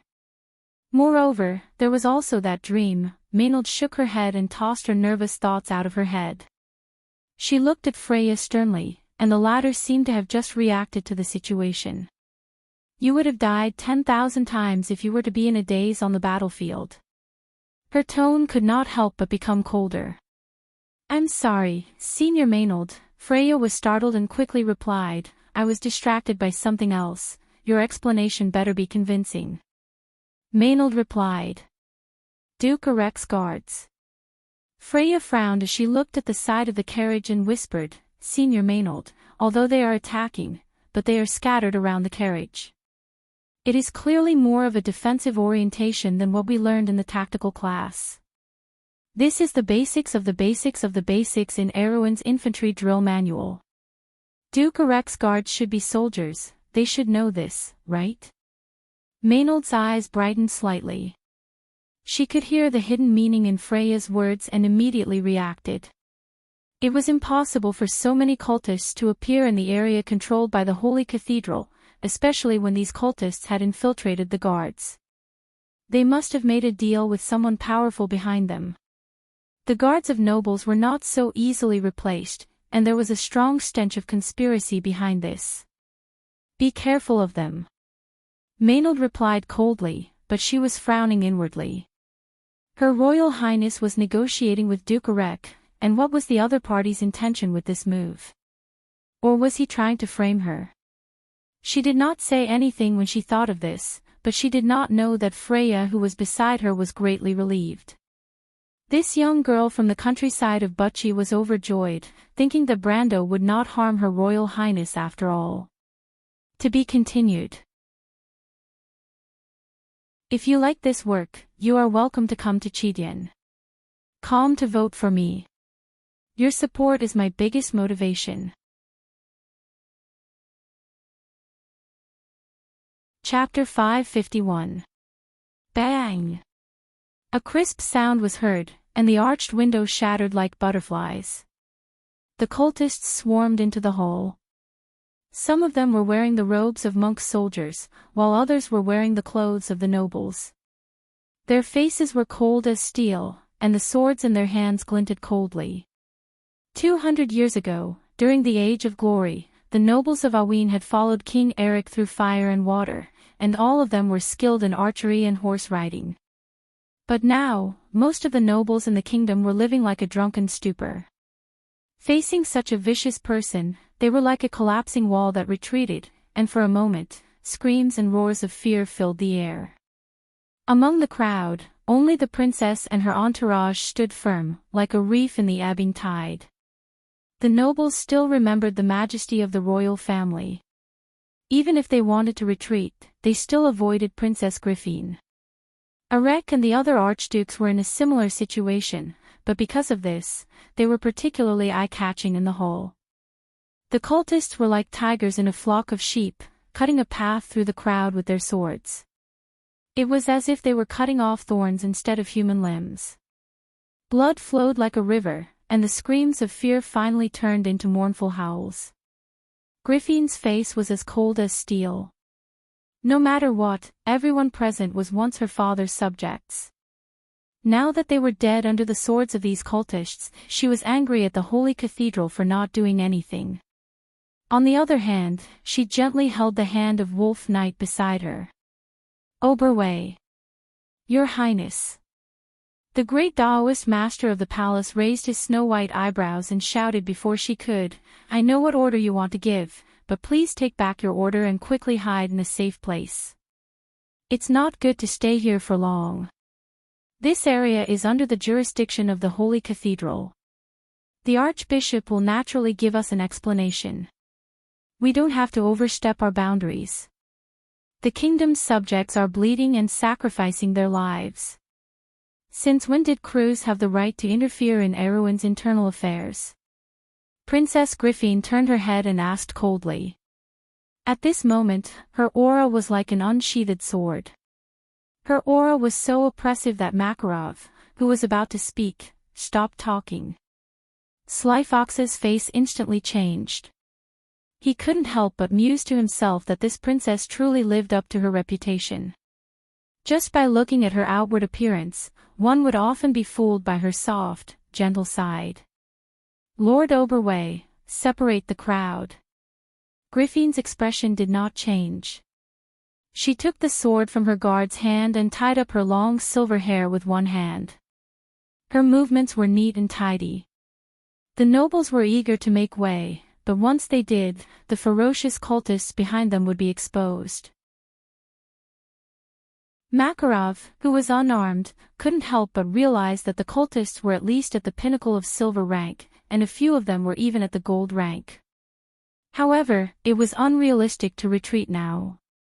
Erwin's cunning fox reacted quickly and immediately roared, Oberway, take the princess away. Leave this to us. Before he could finish his words, a pitch-black, slender, and broad-bladed longsword entered his sight. Ah, where did you get that sword from?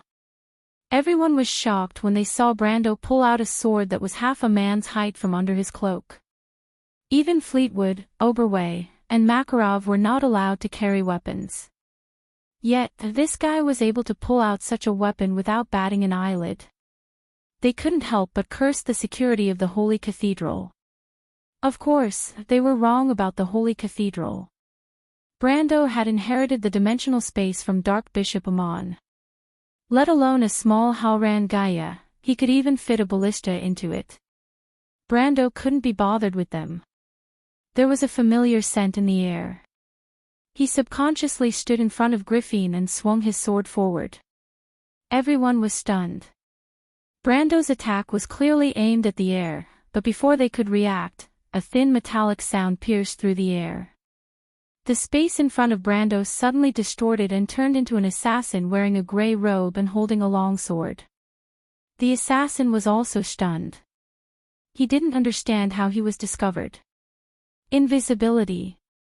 Makarov's expression changed. Fleetwood remained silent. It was obvious that this wasn't an invisibility spell, but some kind of special ability. As an archmage who had stepped into the realm of elemental mastery, he had a number of detection spells. A mere invisibility spell was not enough to fool his eyes. But just now, even he didn't notice the assassin's existence. But how did this guy find out? He looked at Brando, his deep eyes filled with doubt. Of course, Brando wouldn't say that he had dealt with the assassins of the cross before. He frowned because these assassins weren't cultists, but special forces produced by a duchy near Erwin. That duchy was Cruz's vassal state. If there was anyone here who could mobilize these assassins, the biggest suspect would be the Holy Cathedral of Fire. But at the same time, his hands didn't slow down. He used both hands to deflect the assassin's weapon and swung downwards without any fancy moves. This kind of fighting style was very different from normal swordsmanship. The assassin obviously didn't expect Brando's swordsmanship to be so lacking in beauty.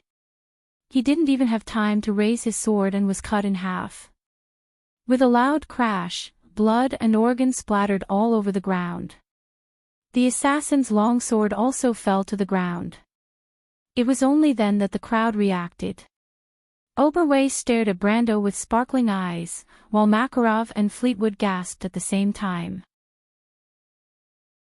They had more or less seen the improved military swordsmanship from Maynard and Freya, but it was the first time they saw such a sharp and direct swordsmanship.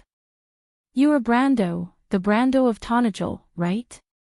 Her Royal Highness was extremely intelligent. She had already seen the characteristics of Halran Gaia in Brendel's hand, and now that she saw his swordsmanship, she immediately frowned and asked. Brando was stunned and turned to look at the future ruler of Erewhon. Griffin's beautiful face had some kind of expectation. Thinking about the future of the princess, his heart softened and he nodded. The half-elf girl was stunned for a moment. In her letter, the knight had jokingly said that he would come to Ampere Seal to protect her. She thought that it was just a compliment, but she did not expect that the knight she had never met before would actually come. "I didn't expect you to really come, of course, I'm a man of my word." Brando turned to face the assassin and replied. "Then are you here for me?" Princess Griffin asked softly. There was nothing to be shy about. A knight fighting for a beautiful princess was the most romantic thing in the world. Whether it was Erewhon or Cruz, commoners or nobles, this was a legendary story that everyone loved to talk about. Besides, Griffin had never doubted her charm. However, Makarov and Fleetwood frowned behind her back. Maybe that's the reason. Brando hesitated for a moment, but did not hide it. "But this time, I'm here for Erewhon." "For Erewhon?" Griffin was stunned. "I don't believe anyone else," Brando raised his sword and replied, "can pick up the flag of the late King Eric because it's too glorious. How can a person who hides in filth tolerate it?" The half-elf princess smiled and could not help but nod. Her eyes lit up. "We'll talk about it later." Brando looked straight ahead, his expression unchanged. Multiple cultists were rushing in through the gap in the crowd. At this time, he had already noticed that there were fewer cultists attacking Duke Cypher and Erek from other directions. More than half of the cultists that rushed into the hall were coming straight for them. Brando knew exactly what was going on. He could not help but sneer. Luckily, he was here. If he was not, the future Princess Regent might really be in danger.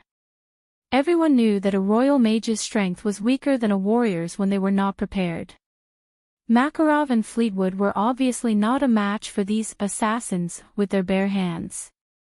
The enemy must have predicted that the princess would stay behind, and with today's situation, this was clearly an assassination that had been planned for a long time. Brendel's brows furrowed, and he even suspected Archbishop would as well. Brando only knew that this did not happen in the Ampere Seal Conference in history. History had changed, but he had no idea where it came from. However, he was not nervous. These cultists wanted to win with numbers, but they did not know that he was not afraid of group battles. Thinking of this, he looked at Duke Cypher and Duke Erek who were not far away. Although he did not know what was going on, it seemed that these two guys were the masterminds. Brando smiled disdainfully. "Since you want to play, I'll give you a gift." At this time, there were already 8 gold rankers among the cultists. This number was quite impressive in Erewhon's eyes. It was almost equal to half of the forces fighting for the throne. Including Oberway, no one believed that they could win. Even if Brando was included, the princess only had 3 gold rankers. "Brando, can you buy me some time? I can summon those things from that night." At this time, the countess pulled Brando's sleeve and whispered. Brando looked at the pale Dilfari and suddenly felt a little apologetic. "If you summon those things, the Holy Cathedral will find trouble with you." "It's okay, I can still summon some other creatures." Dilfari replied softly. "If I don't summon them, we will all die here." It's a pity that I don't have a wand. Fleetwood could not help but feel annoyed. Otherwise, it would be too easy to deal with these guys. But it's the same now. If you can buy me a few minutes, I can easily take care of them all. The old man could not help but secretly blame the Holy Cathedral of Fire. If it were not for the Holy Cathedral's reputation, he would not be in such a sorry state even if he did not have a wand. A few minutes is impossible. Makarov shook his head. Unless you have a weapon. He looked at Brando. Just when Brando thought that this guy was going to betray him again, the cunning fox that Erwin used to be sighed and asked, "Brando, how is Scarlet?" "She's fine. She came this time." Brando was stunned for a moment before answering. "You shouldn't have brought her here." Makarov shook his head. "Forget it, I have no right to lecture you. Although we only met once, I'll leave the princess to you. Please send the princess and the countess out safely. Leave this place to me." Brando was stunned for a moment, but he suddenly understood. Makarov had his eyes on his talent. He obviously had a good impression of the royal faction, and he was also a genius who reached the Gold Realm before the age of 20. The cunning fox thought highly of his future potential and the power behind him, so he was willing to sacrifice himself to send him away. Brando did not doubt that if his talent was average, Makarov would not hesitate to use him as a scapegoat. But even so, Makarov's actions still touched him. No matter what, people with perseverance were worthy of respect. There were no cowards in the royal faction. For some reason, Brando felt like he had returned to the days when he and his friends fought side by side for Erwin. He felt his blood boiling as he smiled. "Actually, you don't have to do this, Mr. Cunning Fox." "Ha!" Makarov was stunned. He turned around and saw two doors of light open beside Brando. "Enrich, Mephistopheles, kill these guys." Brando swung Halran Gaia forward, and a transparent ripple appeared in the air. It was the power of elemental energy. Everyone sucked in a breath of cold air. Reaching the gold rank and touching the wall of elemental energy were two different concepts. In this world, only those with great talent had the opportunity to touch the elemental energy. Some people could reach the peak of the gold rank for their entire lives, but they could not even touch the slightest bit of elemental energy. However, Brando was clearly one of the few who could do it. At the same time, two silver figures stepped out from the door of light. The situation on the battlefield was instantly reversed. To be continued. If you like this work, you are welcome to come to Chidian. Calm to vote for me. Your support is my biggest motivation. Chapter 552. Chag walked through the broken window with his arms around his waist. Together with him, 7 pairs of iron-soled riding boots stepped on the broken glass and entered the hall. The 8 of them stood up and drew their swords at the same time. The hall was a mess. Corpses were scattered all over the place, and blood flowed like a river. The cultists were everywhere, but the bodyguards of the important figures had already stabilized themselves. Among them, the princess and her entourage were particularly eye-catching. The young man beside Count Yenbao held a great sword in his hand. Chag's gaze locked onto him. He squinted his remaining eye, and the muscles on his face twitched. Chag had been famous among the mercenaries for a long time, but he was known for his ferocity. He turned around and saw that most of the other 7 people were similar to him. Regardless of background or strength, the strength of a gold ranker was enough to shock anyone. Everyone nodded silently. Since they had already come here, there was only one possibility left in their hearts. There was no turning back. The 8 high-ranking warriors took a step forward, and an invisible aura hit them in the face. The bodyguards beside the dukes were stunned. They stopped and looked at each other, not knowing what to do. Although there were no less than 20 gold rankers under any of the powerful figures present, most of the gold rankers were talents who could hold their own. The dukes ruled over vast territories, and their gold rankers rarely gathered together. At this moment, Griffin seemed to have noticed something. She turned around and saw Duke Cypher smiling. His bodyguards had already stopped fighting. Duke Arek's face was cold, and there was not a trace of emotion in his deep indifferent eyes. One of his hands was habitually pressed on the hilt of his sword, as if there was only air in front of him. The other nobles were scared out of their wits. Marquis Balta of the Sword Castle seemed a little nervous. He could not help but lower his head when his eyes met with the beautiful half-elf girls. Suddenly, Griffin understood. Vero, Karsuk, Count Grey Mountain, and Count Vitokin had not appeared at the meeting. Their attitude was obvious. Griffin clenched her teeth, lowered her eyelids, and moved. When she raised her head again, Griffin coldly glanced at the only two priests from the Holy Cathedral. The head of the Holy Cathedral did not appear at all, and these two priests would not be able to bear any responsibility. Chake frowned. There was no time to waste. He pointed at Fleetwood with bloodthirsty eyes and said, "That old man is a court mage. We can't let him finish his preparations."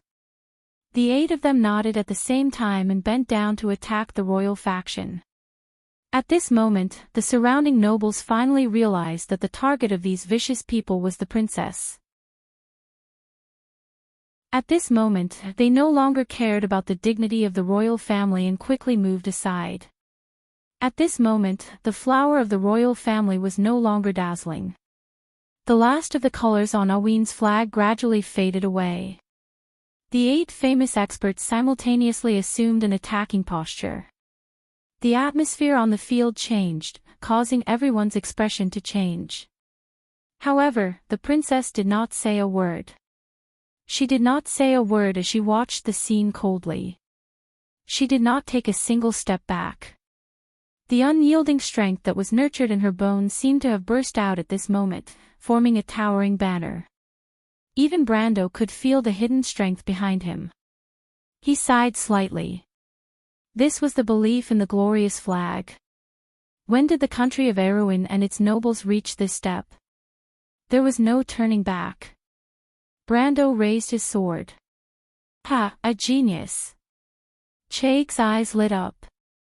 He only just realized that Brando had touched the elemental wall. Geniuses were all proud, and Chake's greatest hobby was to stifle this pride. He could not help but laugh cruelly. Although Brando was strong, he was still slightly weaker than him. Furthermore, he believed that with his battle experience, these hotheads could not compare to him.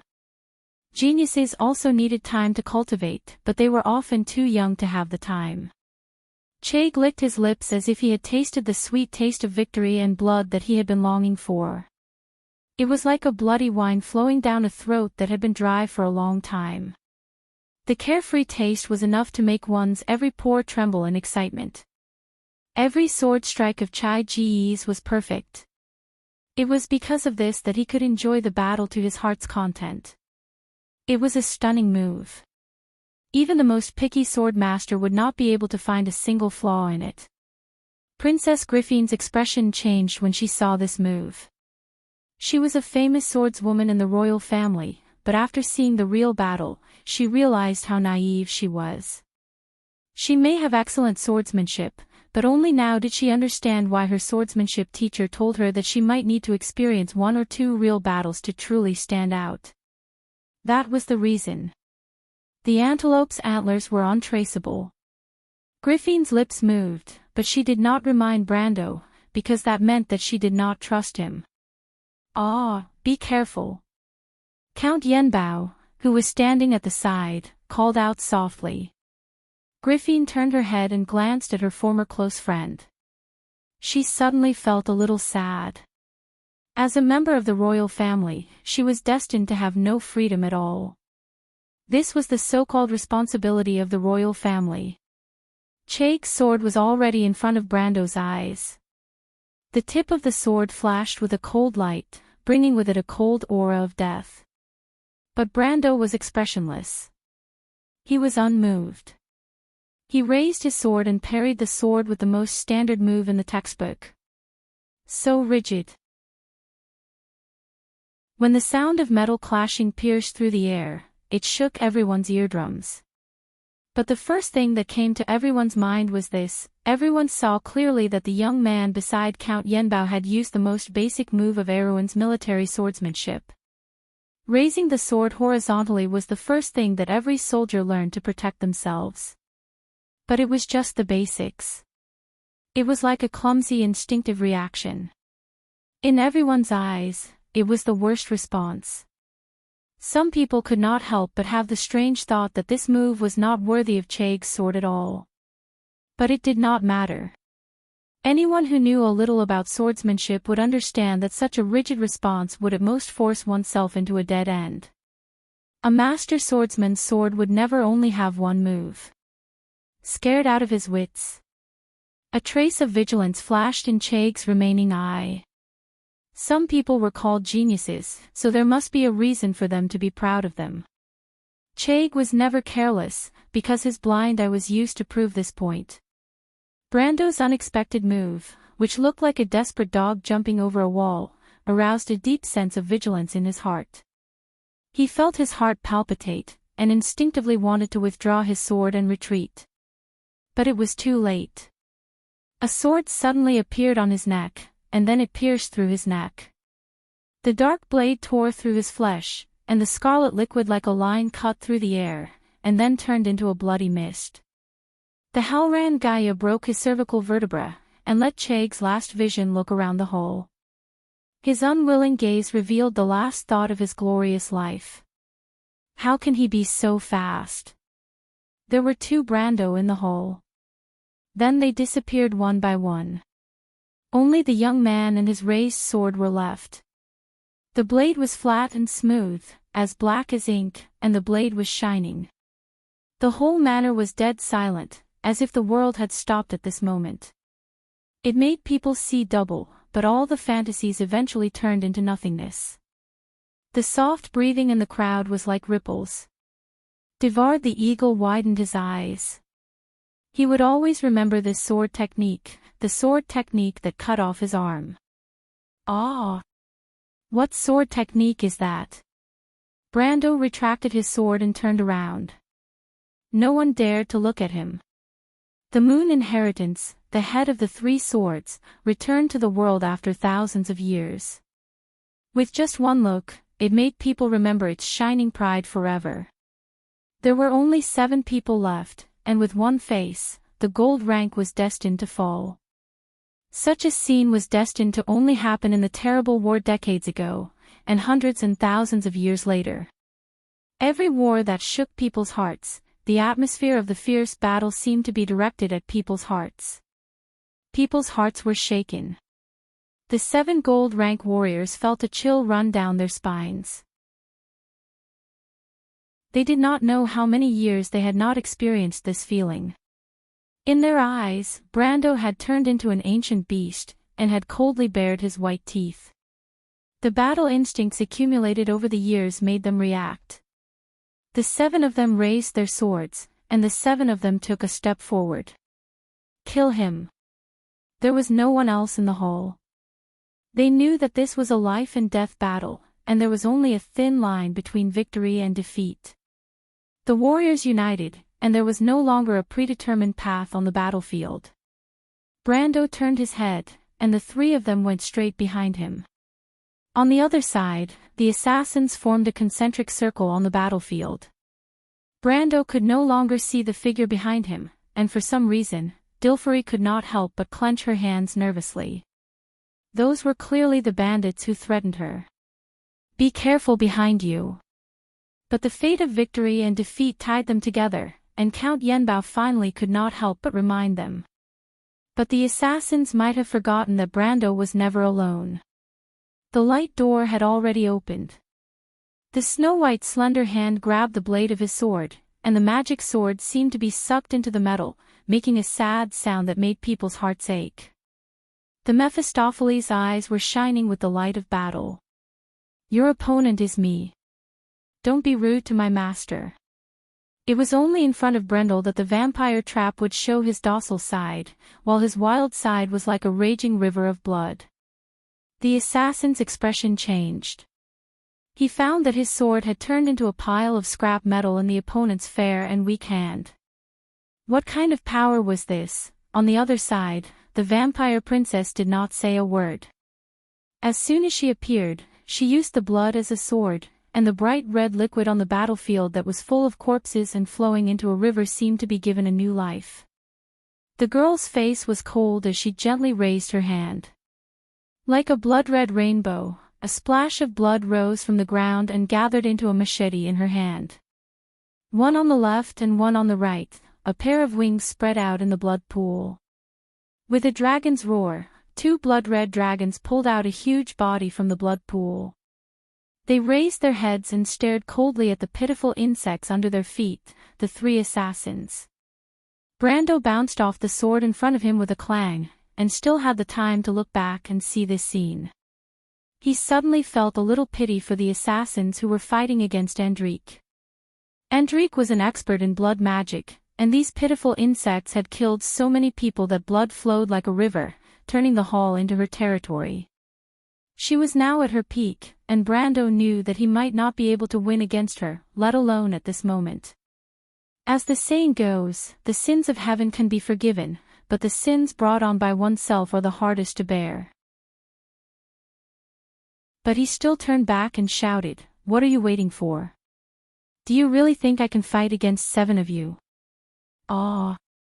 At this time, Oberway, Makarov, and the female knight beside Dilfari finally reacted. Brando's performance was too shocking, and they had forgotten that they were still in a battle of life and death. With the addition of 5 gold rankers and Brando's terrifying strength, the situation on the battlefield finally changed. Mephistopheles dealt with his opponent first.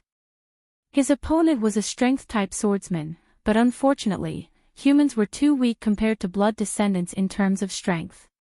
Not to mention, the speed of the vampire trap was enough to make him die 1,000 times over. After the Mephistopheles figured out his opponent's attack pattern, he directly closed in and pierced his opponent's heart with his sword. The next one to retreat was Brando. The reason why he delayed for a while was because he wanted to see through his opponent's swordsmanship. Unfortunately, he did not get what he wanted, so he had no choice but to use the 9 luminary sword art to kill his opponent in one clean blow. But among the 3 of them, the one who had the easiest time was the vampire princess. Enrich did not even have to do anything. Dozens of people, including more than 10 silver pinnacle experts, formed a blood dragon that suppressed the 2 assassins. After she threw a few negative black magic spells, the 2 assassins died with hatred in their hearts. Out of the remaining 3, the one who ended the battle the fastest was the Wolf Knight. It had to be said that Oberway was a true swordsman. Although his opponent was weaker, his flawless swordsmanship allowed his opponent to understand the origin of his title, Lone Wolf. He was fast, accurate, and ruthless. Once he succeeded, he would retreat thousands of miles away without hesitation. He used a rapier, and his opponent almost died from excessive blood loss.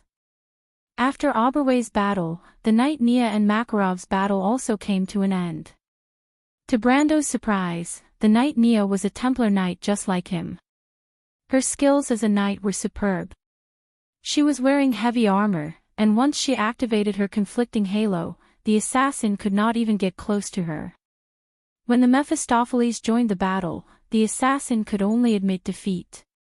Brando immediately understood why the Yenbao family chose her to be Dilfari's bodyguard. She was a super meat shield. The weakest among them was no doubt Makarov. Makarov's skills were something to be proud of among the Erewhon nobles, but he was a tactician after all. He was not good at fighting and was almost killed by his opponent. But at this time, Brando had already freed himself and blocked the opponent's attack with his sword. The assassin's expression changed as he realized that his companions were all dead. He was shocked, but he reacted quickly and retreated without hesitation. At this time, Fleetwood finally made his move. He shouted, "Freeze!" A ripple appeared in the air, and the assassin was nailed to the ground, unable to move. At this moment, the terrifying advantage of a wizard against a warrior was displayed. Although they were only one level lower, a fully prepared archmage could decide your life or death with a single word. It was completely different from a warrior's battle. A wizard's battle did not have a trace of fireworks, but victory and defeat were often decided in the blink of an eye. This was not the first time Brando cooperated with a wizard. Without hesitation, he leaped into the air and pierced his opponent's heart with his sword. Brando landed on the ground and stood up. He turned around and looked at Duke Arek. Duke Arek was slightly startled and slightly opened his squinted eyes. There was a trace of coldness in his eyes. To be continued. If you like this work, you are welcome to come to Chidian. Come to vote for me. Your support is my biggest motivation.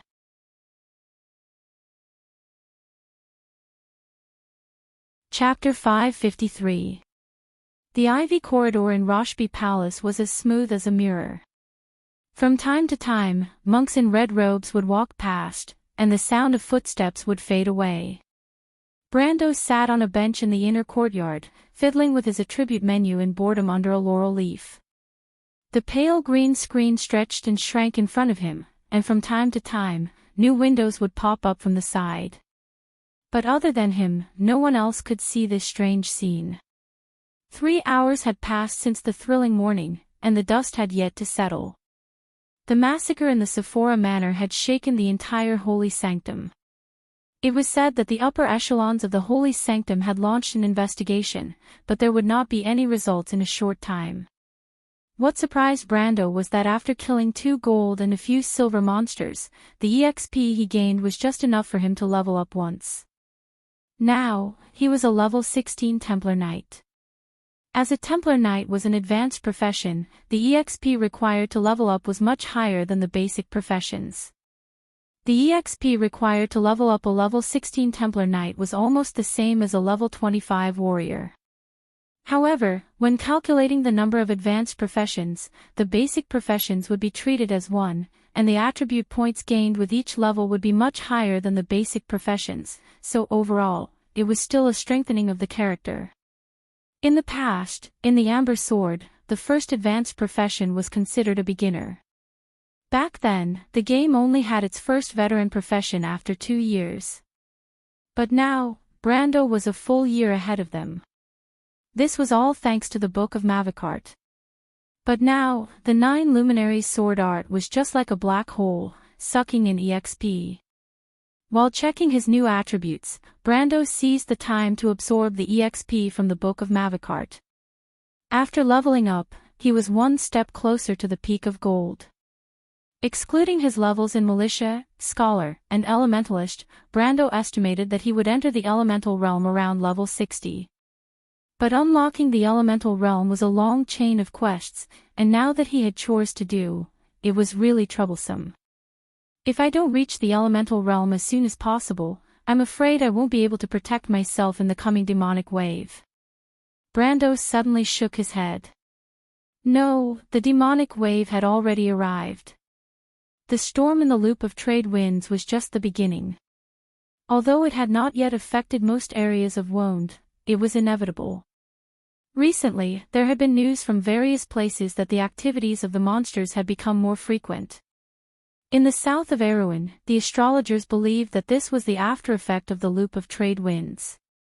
They had guessed half of it right, but this was not the after-effects but the beginning. As someone who had experienced everything again, Brando knew this very well. He used his finger to fiddle with the plus symbol in the skill bar, and confirmation messages kept popping up on the window. The Templar Knight's Blood of the Sun and Crown of Thorns were also upgraded to LV10. Middle-grade skills required the profession level, and after that, he would have to wait until the Templar Knight reached LV30 to unlock them. However, the LV10 Blood of the Sun could reflect 50% of the damage. The conflicting aura that had been upgraded to LV11 also increased his defense by 11 points. Until now, his defense could barely be considered as that of a warrior. His whole body was almost as strong as a full body armor that had been strengthened by magic. Before this, he was more like a nightingale or a ranger. Brando could not help but feel a little dumbfounded. Although he leveled up quickly in this life, his equipment could not keep up with the pace. Although he had good items such as the Crimson Blessing, the Ghost Knight's Crystal, the Warrior's Ring, and the Halran Gaia, the other parts of his body would have looked like beggars in his previous life. He even had items such as the Elemental Bracelet and the Ring of Flame. Although these items were around LV20, they were not as good as his current level. Although the flesh armor was good, it could not keep up with the pace of his leveling. Not to mention, he still did not have a decent armor. This was all because he was busy with mundane matters and did not have time to clear dungeons. Ever since he left Fortress Reden, his original plans were all messed up because of the Red Bronze Dragon mercenaries. Although he had Tonagel, his personal strength was actually far below what Brando had expected. Fortunately, he was able to make it in time for the Ampere Seal conference. Otherwise, he would have doubted the meaning of returning to this world again. Thinking of this, Brando could not help but frown slightly. History had finally changed. The Ampere Seal conference that was supposed to be held in the morning was postponed to the afternoon by the Holy Cathedral of Fire, and the venue was also changed to the Anderla Cathedral's Roxby Palace. Just this point alone was completely different from the past. Brando could not help but raise his head. His gaze passed through the dark ivy in the inner courtyard. For the first time, he felt that his vision was covered by layers of fog. What was the reason for the assassination in the morning? When Brando's gaze met with Rex, he had already confirmed that the old fox was involved. But this was not normal. Wasn't it in his interest to help the royal faction behind the scenes? What exactly happened? It seemed like Duke Arek was on the same side as the Cypher royal family, and the nobles of Erewhon, big and small, seemed to have smelled something unusual. More than half of the nobles in the morning's conference were absent. Brando would never believe that they did not get wind of this beforehand. Even the thunderous anger of the Holy Cathedral on the surface aroused deep suspicion in his eyes. Ampere Seal was impregnable under the management of the Holy Cathedral. Even if Brando wanted to bring a group of people in to assassinate, he would have to rely on the power of the Cards of Fate. With so many cultists appearing under the nose of the Holy Cathedral, how could the deacons and priests not know? This was obviously impossible. But Brando was still not sure if the situation would be one-sided. In history, although the princess's side was weak, at least they had a lot of support. In the end, with the support of Duke Arek, they finally became the victorious side in the civil war. But now, these people who were supposed to be on the side of the royal faction seemed to have disappeared. Brando did not understand why this happened. He kept searching for every suspicious point in his mind, not letting go of any details. His advantage was that he was familiar with the future and everything that had happened recently. Although history had changed, the general trend was always moving forward. Brando believed that he could infer the result with just the clues, but it would take some time. He pursed his lips, and his frown deepened. At this moment, a figure came in front of him and entered his field of vision. Brando felt his breath stop for a moment. Brando. Freya was wearing Erewhon's military uniform. Her long ponytail hung softly behind her head, looking valiant and formidable. But her expression was soft, like a little wife. Erewhon's future Valkyrie seemed to have realized that something was wrong. She blushed and said, "Long time no see." Freya. Brando could not help but smile happily. He did not know why, but when he saw this girl from Butchie, the darkness in his heart seemed to be swept away. "Did you only come to see me to say this?" he asked with a faint smile. The image of the strong and unyielding Valkyrie in his heart had unknowingly faded away and became blurred. On the contrary, his first meeting with Freya in Butchie became clearer and clearer. He still remembered Freya's anxious expression when she asked him to lie down and be careful of his wound. She was obviously angry, but it was especially cute. At that time, he thought that it was the Valkyrie, but now it seemed that it was Freya, and nothing more. You. When Freya saw Brando's expression, she could not help but feel a little angry again, even though she was clearly looking forward to it. The princess sent her to see Brando to pass on a message, but Freya could also see that the princess obviously knew about her relationship with Brando. She was still a little nervous, and did not know how those important people saw through it. Brando, why are you here? You forgot, Freya, I was the one who asked you to get close to Princess Griffin. Brando replied. Yes. Freya remembered. Because she was angry, her nervousness subsided a little. Because you said that only by going to the Royal Knight Academy can I help myself and everyone in Butchie. But Butchie has now been occupied by Madara. Brando, do you want to start a war? Brando shook his head. He raised his head, his gaze still penetrating the ivy outside the courtyard, looking at the darkness behind him, and asked, Freya, you are no longer the Freya of Butchie. What do you think of Erwin? What do you think of the princess? Freya was silent for a moment. She did not say a word, and quietly sat down beside Brando. She combed her long ponytail, and replied softly, to be honest, Brando, I never thought that our country would be in so much danger. When I was under Captain Martin, I always thought that the kingdom might have some problems, but it was still very strong. At that time, life was so peaceful, as if war was so far away. Do you think this country can still be saved? Brando turned around and looked at the girl's beautiful face. I don't know, but I will live and die with it. Is this what you learned in the Royal Knight Academy? A little. But I feel that these feelings have always been hidden in my heart, just that I couldn't understand them before. Brando, I actually want to thank you. It was you who made me decide to go to the Royal Knight Academy. Now I know that this is the most precious experience of my life. I feel that it may have changed my life. Freya thought for a moment and replied seriously. Brando smiled. However, the feeling in her heart was indescribable. In the end, she still came to this point. The future goddess of war was sitting right beside her. She had already recognized her true nature. She was born to be that kind of person. She was like the sun, burning until the last ray of light was extinguished. Brando once hoped that he would not change this girl's future path, but today, he felt that the ordinary Freya of the past might be her true self. Who did this rotten kingdom change, and who did the war change? Brando's thoughts of playing games faded a little. He suddenly felt the voice of this world from another perspective.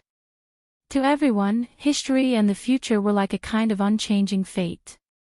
It was so heavy that it made people bear the burden of faith and glory, and bet their lives to change everything. What do you think of the princess? Brando asked again. Freya did not answer, but asked back, Brando, can you tell me? How did you know that the princess would stand out from the nobles of Erwin? So, you agree with the princess ideals? Sly, I asked first. Freya stared at Brando, and asked angrily, Brando, are you a member of the royal faction? Brando was stunned, but he sighed in his heart. This girl from the countryside of Butchie had already grown up. Although she was still the same Freya, she had gained a lot of knowledge, and even knew about the royal faction. But he shook his head, you know, I am a Highland Knight, and Highland Knights have never had any dealings with the royal faction. The girl was slightly stunned, and then nodded. She remembered that Brando used to talk to her like this, but at that time, she did not understand what he meant by royal faction, Highland Knight, and Wizard of the High Tower. Freya blushed a little, and at that time, she still foolishly thought that Brando was a noble. Although this despicable guy was indeed a noble.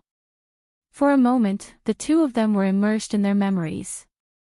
They remembered the starry sky of Butchie, remembered Johnson who almost died in the hands of the Lich, remembered the mountain path, remembered the golden tree, remembered the prison in Fortress Reedon, remembered the battle under the night sky and the burning city. Fate was like a strange line, and because of a change in a certain point, there was an unimaginable twist. After a long time, Freya asked, "Is the Roman all right? You didn't bully her, right?"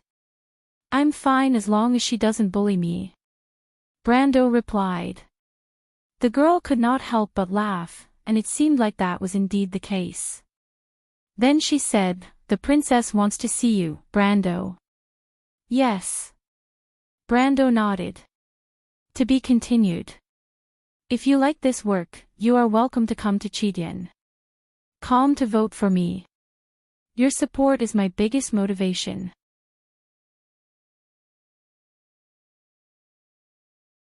Chapter 554. Marquis Joachim stood in the dark, watching Brando and Freya leave the inner court in confusion. Who is that woman? She seems to be the knight of Her Royal Highness, my lord. So, Yenbao intends to get close to the royal faction, or is this their hidden move? Marquis Joachim frowned. He believed that Brando was Count Yenbao, and this sudden move made him feel a little threatened. It's just Yenbao. It's not worth mentioning, my lord. A rough voice came from behind. Marquis Joachim turned around and saw a bearded military officer standing behind him. He recognized this man. It was Count Vidokin, who did not show up at the meeting. He was the Black Blade Squad's Legion commander. He was a soldier and one of Duke Cypher's loyal followers. Marquis Joachim. A young man with red lips and white teeth stood beside Count Vidokin and bowed slightly to the king's brother. Marquis Joachim noticed the young man. The young man had the aggressive aura of a young soldier. His eyes were astonishingly bright, like an eagle that was about to spread its wings. Marquis Joachim's eyebrows twitched as if he recognized the young man. However, he did not intend to answer the question of the head of the Black Blade Squad. Yenbao was naturally not a concern, but it was different with Archbishop Wood behind him. Marquis Joachim sneered in his heart. He did not intend to reveal this information to this vulgar country bumpkin. On the contrary, he was pleasantly surprised and greeted, "Cecil. I thought you weren't coming. I will never forget the hunting ground in the Grey Mountain. The scenery is beautiful, the weather is pleasant, and it is much better than His Majesty's royal hunting ground. Why, do you still welcome me as a guest when you have time?" Count Vidokin frowned. Cecil was his real name, but among the nobles, only enemies and close friends would call him by his name. Marquis Joachim was obviously not his close friend, but he could not be considered an enemy. He also knew that the Marquis was famous.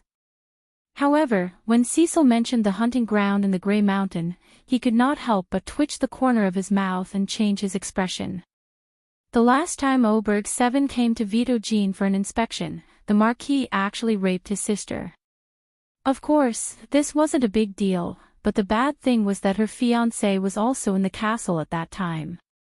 Naturally, he did not dare to shame the king, so he could only let his sister bear the responsibility. That poor woman was still a nun in the convent. Thinking of this, Count Vidokin could not help but feel a little flustered. Fortunately, he also knew that it would be useless to vent his anger on Marquis Joachim. Count Vidokin knew that his king's younger brother was petty and vengeful. No one would want to offend such a person. Not to mention, the other party had a big shot backing him up. "Lord Marquis, you must be joking." Count Vidokin forced a smile. "How would I dare to compare it to His Majesty's hunting ground? That young man should be the one you met a few days ago, right?" Marquis Joachim pretended to change his expression, and at the same time, he secretly cursed the old man for being well informed. "Which one?" He pretended to be puzzled. "Lord Marquis, you don't have to hide it. This young man is a rare genius. Being defeated by him is not a shameful thing. Count Vidokin smiled and touched his chin with his hand. He did not mind that his beard was prickly. However, it is not a good thing for a young man to be arrogant. The elves have a saying, the strongest beast often becomes the hunter's prey. Hearing Count Vidokin's sarcastic consolation, Marquis Yoakum's face turned livid. He secretly cursed this guy for having bad intentions. However, he rolled his eyes and suddenly saw the young man beside Count Vidokin. He quickly pretended to be angry and said, "What bad luck. I thought he was just a country bumpkin. I don't know how he got the favor of the Archbishop. Presumably, in 10 or 20 years, this guy will be one of the top existences in Erewhon." As soon as he said this, Count Vidokin and the young man's faces changed. How could they not know the meaning of this sentence? The current Black Blade Squad commander, Count Vidokin, had been blessed by the previous Archbishop. That was why he had the status he had today. In fact, his ability was far inferior to Brando's. He was also aware of this. In this way, it could be imagined that in the future, Brando's achievements would be far greater than his. He frowned and thought that Yoakum was implying something. He could not help but secretly look at Yoakum. He found that Marquis Yoakum's face was livid. It did not seem like he was deliberately instigating discord. Vidokin was stunned for a moment, but then he felt relieved. He looked down on the king's younger brother from the bottom of his heart. Naturally, he would not suspect that Yoakum was scheming. At this time, the young man beside Vidokin smiled and said, "Indeed. In terms of individual strength, I am afraid that at this age, there is no one who is more talented than him in Erewhon. However, aristocratic politics was never based on personal strength. The aristocrats of the North would probably not give up the benefits that they had obtained for the sake of a genius. Powerful people like the Sword Saint can only show off their bravery on the battlefield." "Is that so?" Marquis Yoakum showed a disgusted expression and said, "I am afraid that there is no one who is more talented than him in Erewhon. I heard that there is a hero in Tonajol who stepped into the Gold Realm at the age of 20. He also showed extraordinary talent in military affairs. What do you think?" The young man's face turned red. Comparing him to a bandit was the biggest insult among the nobles. If Count Vidokin had not warned him in advance that Yoakum was always fearless with his words, and that the difference in status between the two was too great, there would have been an internal duel before Duke Cypher could even attack the royal faction. But even so, the young man was so angry that he could not say a word. He could not do anything to the king's brother, but in his heart, he hated Brando who started this topic. As for the hero in Tonajol that Marquis Yoakum mentioned, the young man was not willing to degrade himself to the point of arguing with a bandit. In his opinion, the difference in status between the two was too great to be measured. They were not people of the same world. At this time, Vidokin finally realized that something was wrong and could not help but curse Yoakum in his heart. However, he did not suspect him and quickly changed the topic. "All right, Tonajol is a matter for that bastard Randner to worry about. It has nothing to do with us, right?" "Naturally." Marquis Yoakum shrugged and said, "This one is just mentioning it in passing." Count Vidokin finally could not stand Yoakum's sloppy attitude. He gritted his teeth and said, "All right, Marquis Yoakum. You know that I'm here to speak on behalf of that important person. Let's get back to the main topic. The scapegoat that you prepared made that important person very dissatisfied. Anyone with a discerning eye can see the flaw in it.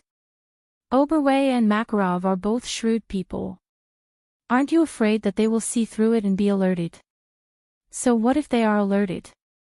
Marquis Yoakum smiled. "I didn't support this in the first place.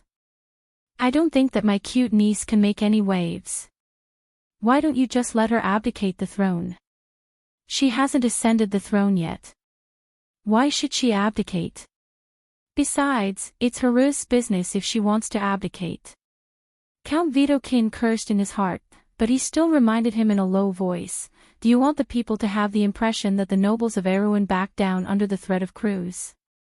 So what? Isn't that the truth? Marquis Joachim smiled slightly. Do you think that I care about that little bit of reputation? In fact, I just want to drag you down with me. Since you want the throne, you naturally have to pay a price, right? Count Vidokin was almost angered to death. You're crazy. What did you say? Marquis Joachim's face turned cold. Vidokin then remembered that he was facing a person who would seek revenge for the smallest grievance. He quickly replied, "Nothing, it's just that, this is too crazy. If the people think that the Holy Cathedral of Fire and Cruz can influence the opinions of the nobles of Erewhon, I'm afraid it will be detrimental to the rule of House Cypher. At that time, Erewhon will only exist in name. Even if it's for the sake of your nephew's future, you should at least be more serious, right? What does that have to do with me?" Marquis Joachim sneered. You want to reap the benefits without paying the price. You want me and Enrich to take the blame. It's not that easy to be a bitch. To be honest, although the plan this morning was a little unexpected, I believe that old man Enrich is not surprised at all. Do you really think that you can stop Fleetwood and Her Royal Highness with just 8 gold rankers? You underestimate the power of the royal family. Now there are only 2 paths in front of you. One is to force my niece to abdicate with the help of Cruz, and the other is to return to the north to prepare for war. I think that old man Enrich is waiting for you to choose the second path. Marquis Joachim replied with a smile, as if all this had nothing to do with him. Count Vidokin's face turned red and white. He couldn't even ignore the fact that Marquis Joachim had called him a bitch. His back was drenched in cold sweat. After a while, he raised his head and looked deeply at Marquis Joachim. So that's what you think? Is this what you want to say to that big shot? I understand. Marquis Joachim shrugged. Do you think that I'm as afraid of Cruz as you are? Like a mouse that sees a cat. That's true. Marquis Joachim is naturally not afraid of anything. Count Vidokin spat out these words and then left the inner court. But as soon as he turned around, the smile on Marquis Joachim's face turned cold. He rubbed his slender fingers, and the killing intent in his eyes was unrestrained. Marquis Joachim, do you know that young man? At this time, the attendant beside him whispered. That should be Vidokin's designated successor. I happen to know him. He fought a few beautiful battles with the Lion Beast men. He is perfect and is also a genius. If there is no accident, the next leader of the Black Blade Corps will fall on his head. What a lucky man. Marquis Joachim smiled. If there is no accident. The black tea in the white porcelain teacup had completely cooled down and solidified into the color of agate. There were only a few people in the splendidly decorated study. Soft light shone through the floor-to-ceiling window onto the carpet. The light separated the people in the room into 2 sides. One side was Brando and Freya, and the other side was the quiet princess. Beside her stood Maynard, Fleetwood, Makarov, Oberway, and a balding middle-aged noble that Brando did not know the name of. Erewhon's future little king, the young man named Heruz, stood beside the middle-aged noble. It was the first time that Brando had time to carefully look at the princess since he came to this world. After the mysterious halo in his impression faded, the half-elf girl's beauty became clearer. Fortunately, he had seen a lot of beauties, so he had some resistance. He compared the beauties in his memory and suddenly realized that the princess in his previous life did not leave much of an impression on him other than her strong, unyielding, and shining faith. Instead, she was like a beautiful symbol. But the one in front of him was obviously much more genuine. If Brando had to give an evaluation, then she was just a beautiful half-elf girl. Her silver curly hair shone under the afternoon sun, and her slender shoulders seemed to be wrapped in a soft halo. But there was a trace of undetectable distress between her eyebrows. This girl who was supposed to be in the prime of her life was obviously carrying too many things. At least, as half of the soul of a modern person, Brando could not understand how a girl of her age could understand the dirtiest and darkest side of the political struggle and voluntarily participate in it. Brando had seen some analysis topics on the forum, and one of them was about the princess's memoirs. She saw herself as a commodity and accepted the high honor of being the princess of Erewhon. In the eyes of others, it was an honor, but in her eyes, it was a responsibility. Brando did not have close contact with the princess in his previous life. His senior once said that she was a silly child. He could not help but look curiously at the shrewd girl. Was she really stupid? In reality, Brando had always kept a respectful distance from such people. But here, he felt an inexplicable attraction, like a moth drawn to a flame. Fortunately, after experiencing so many things, Brando's temperament was no longer the same as before. He silently looked at the princess for a while and then withdrew his gaze. In fact, Brando did not think that the royal faction, including the current princess, had made the right choice. But it was true that there was no one more suitable than Erewhon for this position. Brando was a lazy person. In his opinion, as long as he helped Erewhon get through this difficult time and prevent history from repeating, there should be no problem for this country to continue for another 100 or 200 years. As for the future, he had never considered it. There was no dynasty in the world that lasted for thousands of years. He just wanted to make up for his regrets. In fact, he was more interested in exploring the world beyond the wilderness. First of all, I would like to thank you for saving us during the meeting, Mr. Brendel. The princess was the first to break the silence in the study. Her voice was soft and pleasant to the ears. But I really can't bring myself to say thank you. The royal faction has never met you before, but you have given us a lot of help. I haven't even had the chance to thank you every single time. Speaking of which, it's really rude of me, Your Royal Highness. Brando habitually opened his mouth. But as soon as he opened his mouth, he noticed that Griffin's eyes lit up. Most of the other people's faces also changed. Brando paused for a moment before he realized that he had made a mistake. The royal princess was the king's sister. This title was only given to her after Herou's coronation and Griffin became the regent princess. It was a slip of the tongue that he said that, which was really disgraceful. Fortunately, the royal faction did not feel that there was anything wrong with it. In their opinion, Brando's words were an acknowledgement of Herou's position. This was an act of choosing a side. In politics, it was taboo to choose a side without knowing which side to take. Brando had made his stand clear from the start, which won him the favor of Fleetwood, Makarov, and the others. Even the old court mage who was prejudiced against Brando couldn't help but nod in satisfaction. This young man was smart and steady, to be able to think of such a way to choose a side. As expected of the descendant of a great family, everyone thought so. Brando naturally did not know that his slip of the tongue had caused so many misunderstandings. He smiled bitterly and continued, "What happened in Tonajul was actually me using the royal princess. Your Royal Highness does not need to apologize." "Is that so?" Griffin was in a good mood. She smiled and said, "But then again, we haven't really met Mr. Brando yet. There are rumors that you are a Highland knight. May I ask if this is true?" Brando nodded.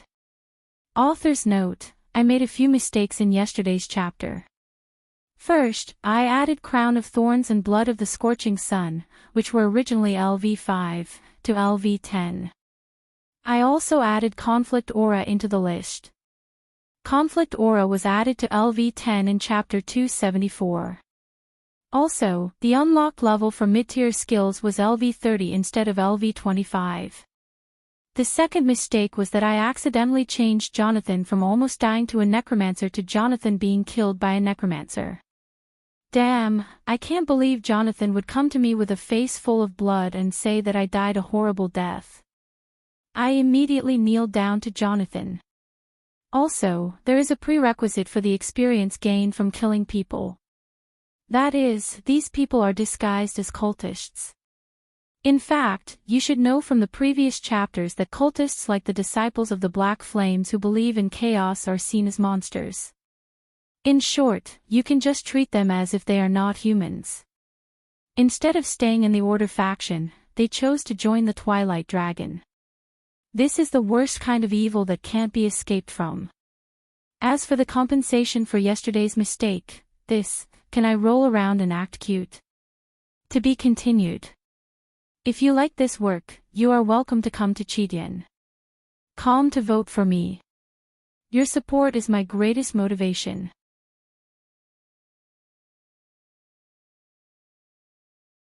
Chapter 555. What a young hero! Fleetwood exclaimed. Mr. Brando, just call me Brando.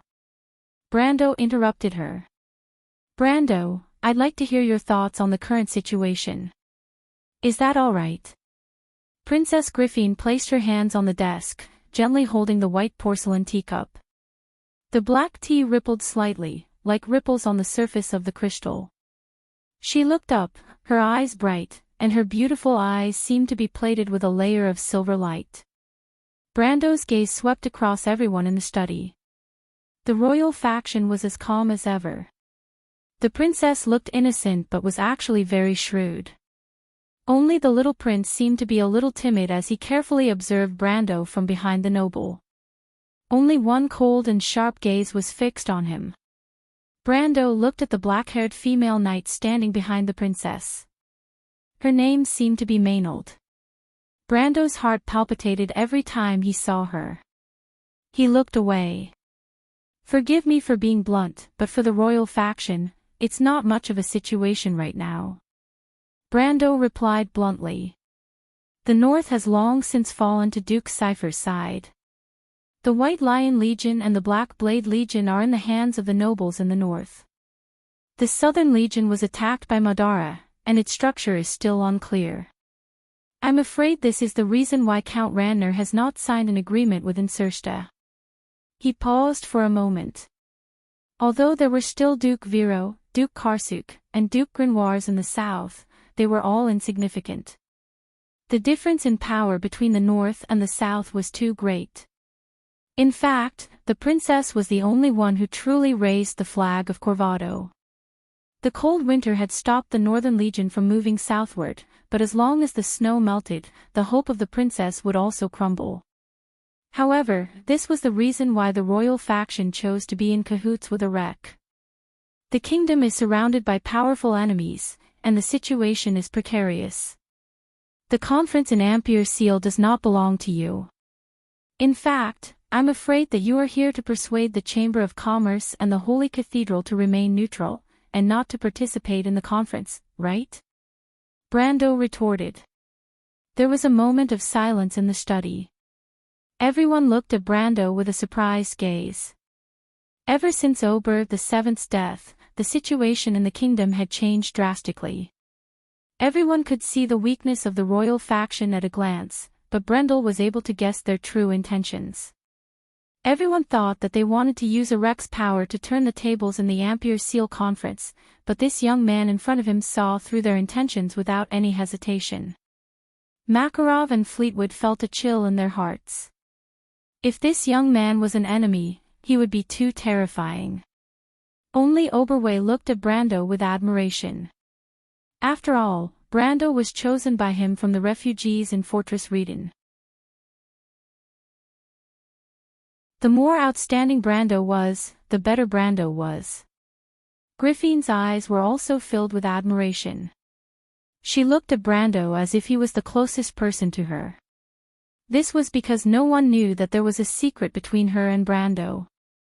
When the half-elf girl first replied to Brando's letter, she was influenced by the story Oberway told her.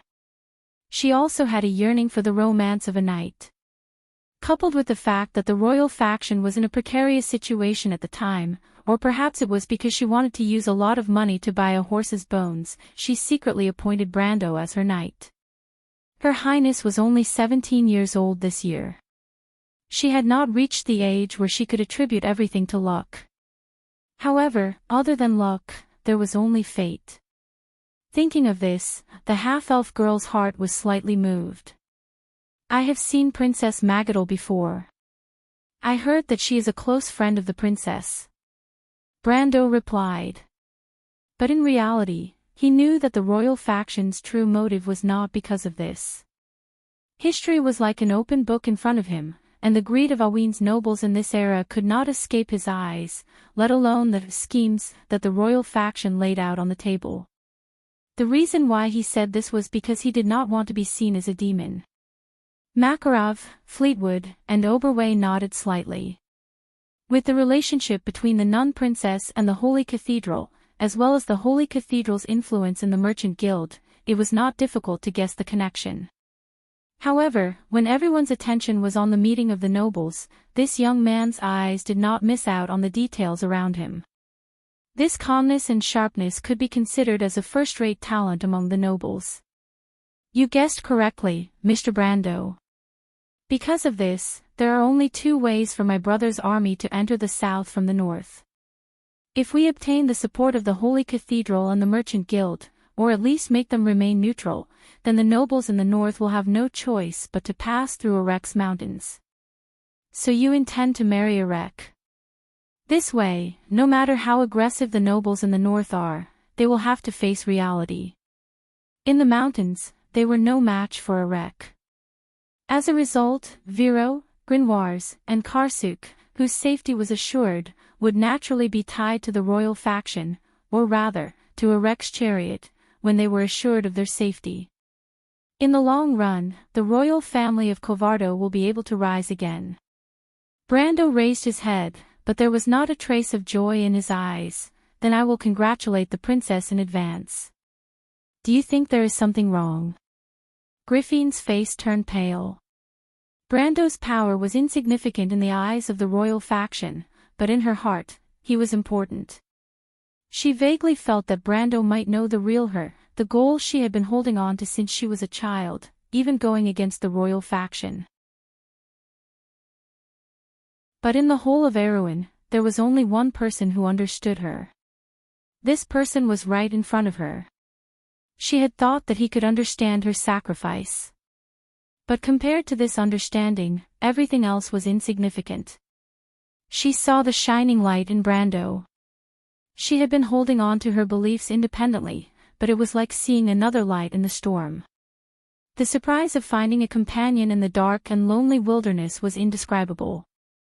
Whether it was in the letters or in his actions, it was not difficult for her to see that he had the same determination as her, but this person was looking at her with a cold expression. Griffin took a small breath. Can you tell me the reason? Her tone was very gentle, but it was not difficult to see a trace of dissatisfaction under her frowning eyebrows. Presumably, if Brendel could not give her a satisfactory answer, it would be in exchange for the princess's disappointment. She is as arrogant as the rumors say. Brando thought to himself. But if she did not have such a personality, she would not have been able to hold on to this step. There are a few problems, he replied. Oberway raised his head slightly. In fact, he was not very supportive of this plan either. But Fleetwood and Makarov agreed. Fleetwood had great influence in the royal faction, and was the only elemental ranker in the royal faction. On the other hand, Makarov also represented the opinion of his allies, and he could not object. First, the war between the Holy Cathedral of Fire and the Holy Cathedral of Earth is imminent. Cruz would not be happy to see Erewhon lose control at this time. Although the people of Erewhon are no longer under the control of Cruz after becoming independent, they have to admit that we are also part of the Holy Cathedral of Fire. Brando replied, at this time, although the Holy Cathedral cannot openly interfere in the kingdom's internal affairs, they can still open the door for the nobles in the north. After all, in the eyes of outsiders, the north is much stronger than the south, and the fastest way to end the war is to let the north win as soon as possible. It's impossible that we haven't considered this, young man, Fleetwood finally spoke. Brendel's suspicion towards him had completely erased his good impression of him. But if Duke Erek joins forces with the royal faction, it won't be easy for the northern barbarians to win. If the Holy Cathedral interferes, it will only lead to an even larger civil war. Furthermore, the Lion Beast men have yet to prepare their rations, and the war between the Holy Cathedral of Fire and the Holy Cathedral of Earth is even more ridiculous. Brando did not say anything because he knew that this was history. In history, the royal faction had turned the tables just like that. But he had a real reason, but it was difficult to say it out loud. Could he say that Erek was up to no good? The problem was that the royal faction was not stupid. They naturally knew that Erek was up to no good. The princess was trying to pull chestnuts out of the fire. She thought that she could succeed. But history proved that she had failed. But Brando could not say that he was from the future and that he was a fraud, right? He was silent for a while, and the disappointment on the princess' face grew. She clenched her fists imperceptibly, and for a moment, she even hoped that Brendel could prove her wrong. The 17-year-old princess had been unable to sleep for the past few weeks. She knew that she was walking on a tightrope, but she convinced herself that she had to do it. The study fell into silence for a while. Freya was a little uneasy. Although she was much more knowledgeable than before, she still did not understand a single word of the debate between Brando and the royal faction. The girl from Butchie was even a little annoyed. She thought that this annoying guy only knew how to cause trouble. Even if he did not agree with her, he should not have said it in front of her. At the end of the day, she was still on Brando's side. Compared to the life and death of the royal faction, she was more concerned about Brando's safety. Oberway and Makarov felt that the atmosphere was a little strange, but they could not help but feel dissatisfied with Brando. They felt that this young man was exaggerating and was even being an alarmist. But there was only one strange gaze that stopped on Brando for a moment, and no one even noticed it. Maynard's expression quickly returned to normal, as if nothing had happened. At this awkward moment, there was a knock on the door. Everyone's gaze shifted as a servant brought in a letter from outside the door. Her Royal Highness opened the letter and read it, then frowned. She paused for a moment and placed the letter on the table, and then broke the silence. The results from this morning are out. Everyone was shocked.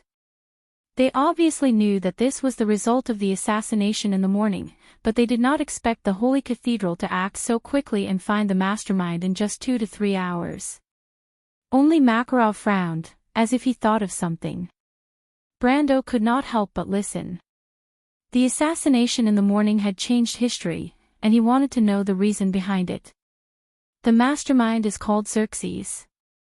Oberway frowned. I know this person, he is a small noble from Ampere Seal. As soon as he finished speaking, his expression changed. To be able to order such an assassination, the mastermind behind it was definitely not simple. No one would believe that a small noble could cause such a huge commotion. This unlucky guy was obviously a scapegoat, but the fact that the investigation results were given by the Holy Cathedral meant that there was a big problem. For a moment, everyone's expression was a little ugly. Only Brando's expression was normal, as if he had expected this result. Although Brando did not know what went wrong, he saw the cross assassin in the morning and knew that the Holy Cathedral must have done something. The letter also mentioned Mr. Brando, Griffin continued. After a pause, she added, the letter said that Mr. Brando not only brought weapons into the Holy Cathedral, but also that 2 of his subordinates were blood descendants. The Holy Cathedral suspects that Mr. Brando is involved with the evil cult and hopes that we will hand him over for him to cooperate with the Holy Cathedral's investigation. After reading this paragraph, Aween's Princess Royal's face was already ashen. Brando's heart also tightened, but more than that, he was angry. He had not even gone to find trouble with the Holy Cathedral of Fire, but he did not expect them to target him first. This was simply too much. However, he did not flare up, and was prepared to see the reaction of the royal faction. At this time, Oberway sneered, the Holy Cathedral does not allow us to bring weapons, but they are very lenient with assassins. Since when did having blood descendants as subordinates become evidence of being involved with the evil cult? Erewhon is close to Madara, and I think many of the Grand Dukes have dark nobles exiled from Madara as subordinates, right? The royal faction deeply agreed with this lone wolf's words, and all of them had a look of disdain. Your Royal Highness. The servant asked softly. Erewhon's people have never handed over a guest to Cruz's people, let alone such a ridiculous excuse, Her Royal Highness replied coldly, it's just that someone wants to test our relationship, you just have to answer them directly. Tell them that Mr. Brando is one of us, and he can't be an assassin. Brando watched the servant leave the study and could not help but feel a little touched. Although he knew that there was an element of show in it, at least the royal faction's attitude was clear at this moment. He looked at Oberway and the others, and the prejudice in his heart from the previous argument faded a little. It seems that the Holy Cathedral's attitude is not as neutral as you think. But he could not help but mock, and then tilted his head to look at the people of the royal faction.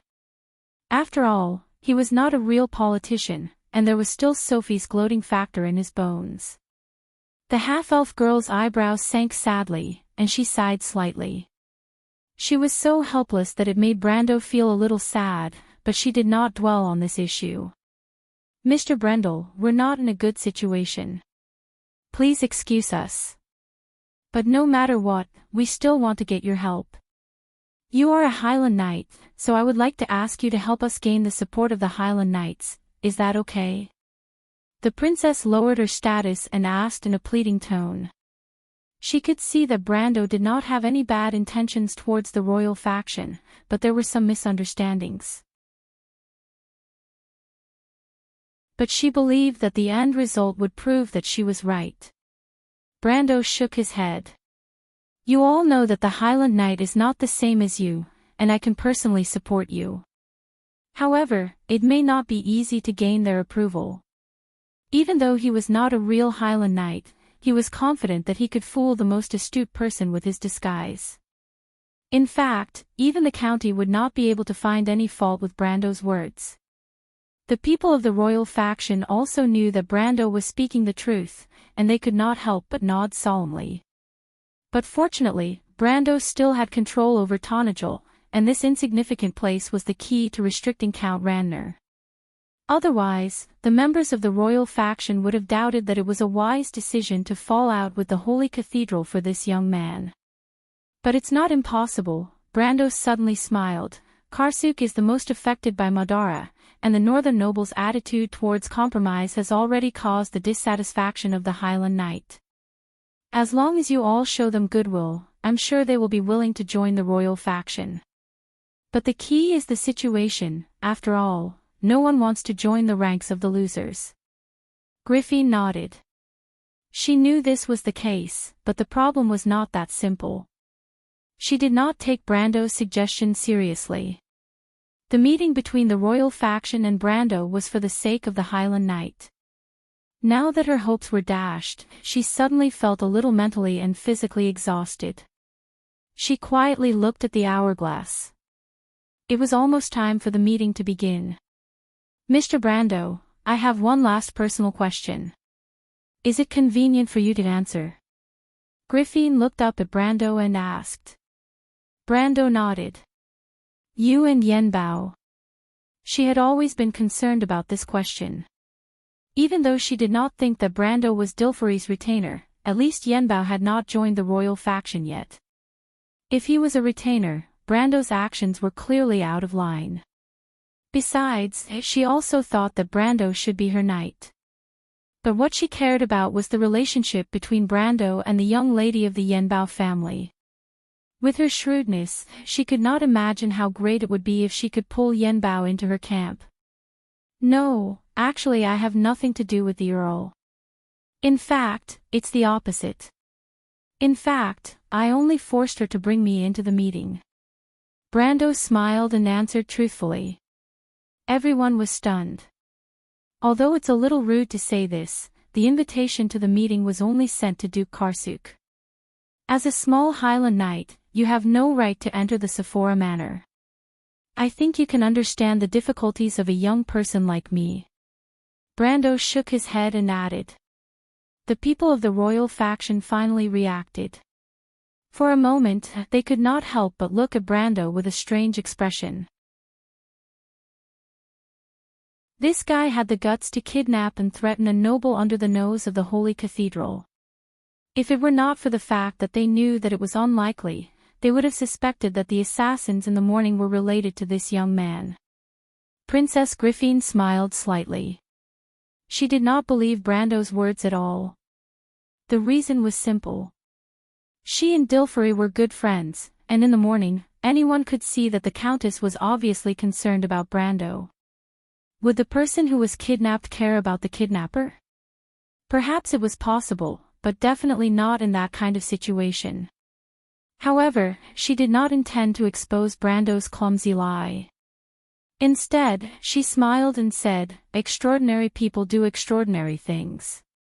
Your actions in Tonagel have already taught us a vivid lesson. I didn't expect that you would give us another surprise when we just arrived in Ampere Seal. But Dilfrey is a little too pitiful. Mr. Brando does not know how to be gentle with a woman at all." After being reminded by Princess Griffin, Brando remembered the resentful look in the Countess' eyes. He could not help but sweat. This was not intentional. He thought to himself that he did not know beforehand that the Countess was a soft girl. But at the same time, he sighed slightly. Looking at Princess Griffin's calm face, Brando knew that his persuasion had failed. Although he did not have much hope in the first place, he was after all an outsider compared to the royal faction. If the princess changed her mind because of a few words from him, then he would have to wonder if this half-elf girl was a fake. Thinking of this, Brando could only prepare for the next step. But vaguely, he had a bad premonition. The attitude of the Holy Cathedral not only stunned the princess and her party, but also greatly exceeded his expectations. Archbishop Wood's promise was still in his ears. He did not expect the Holy Cathedral of Fire to go back on their words so quickly. There must be something wrong. P.S. Yesterday, I saw the comments section saying that it was too late to update an hour earlier. I'll try to update an hour earlier tomorrow. To be continued. If you like this work, you are welcome to come to Chidian. Calm to vote for me. Your support is my biggest motivation.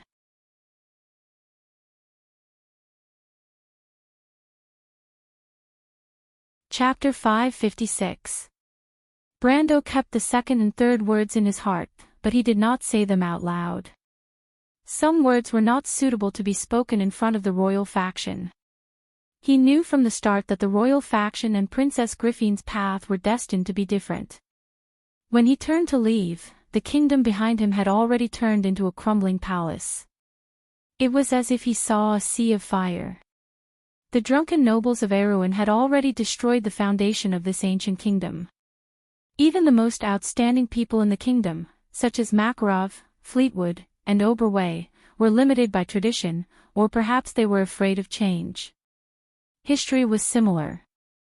As long as one compromised, they would win. The royal faction had obtained the best chance to turn the tables. However, it was not the same for the princess. Brando had already seen what she wanted from her eyes. Unfortunately, it was something that the old nobles of Erewhon could not give her.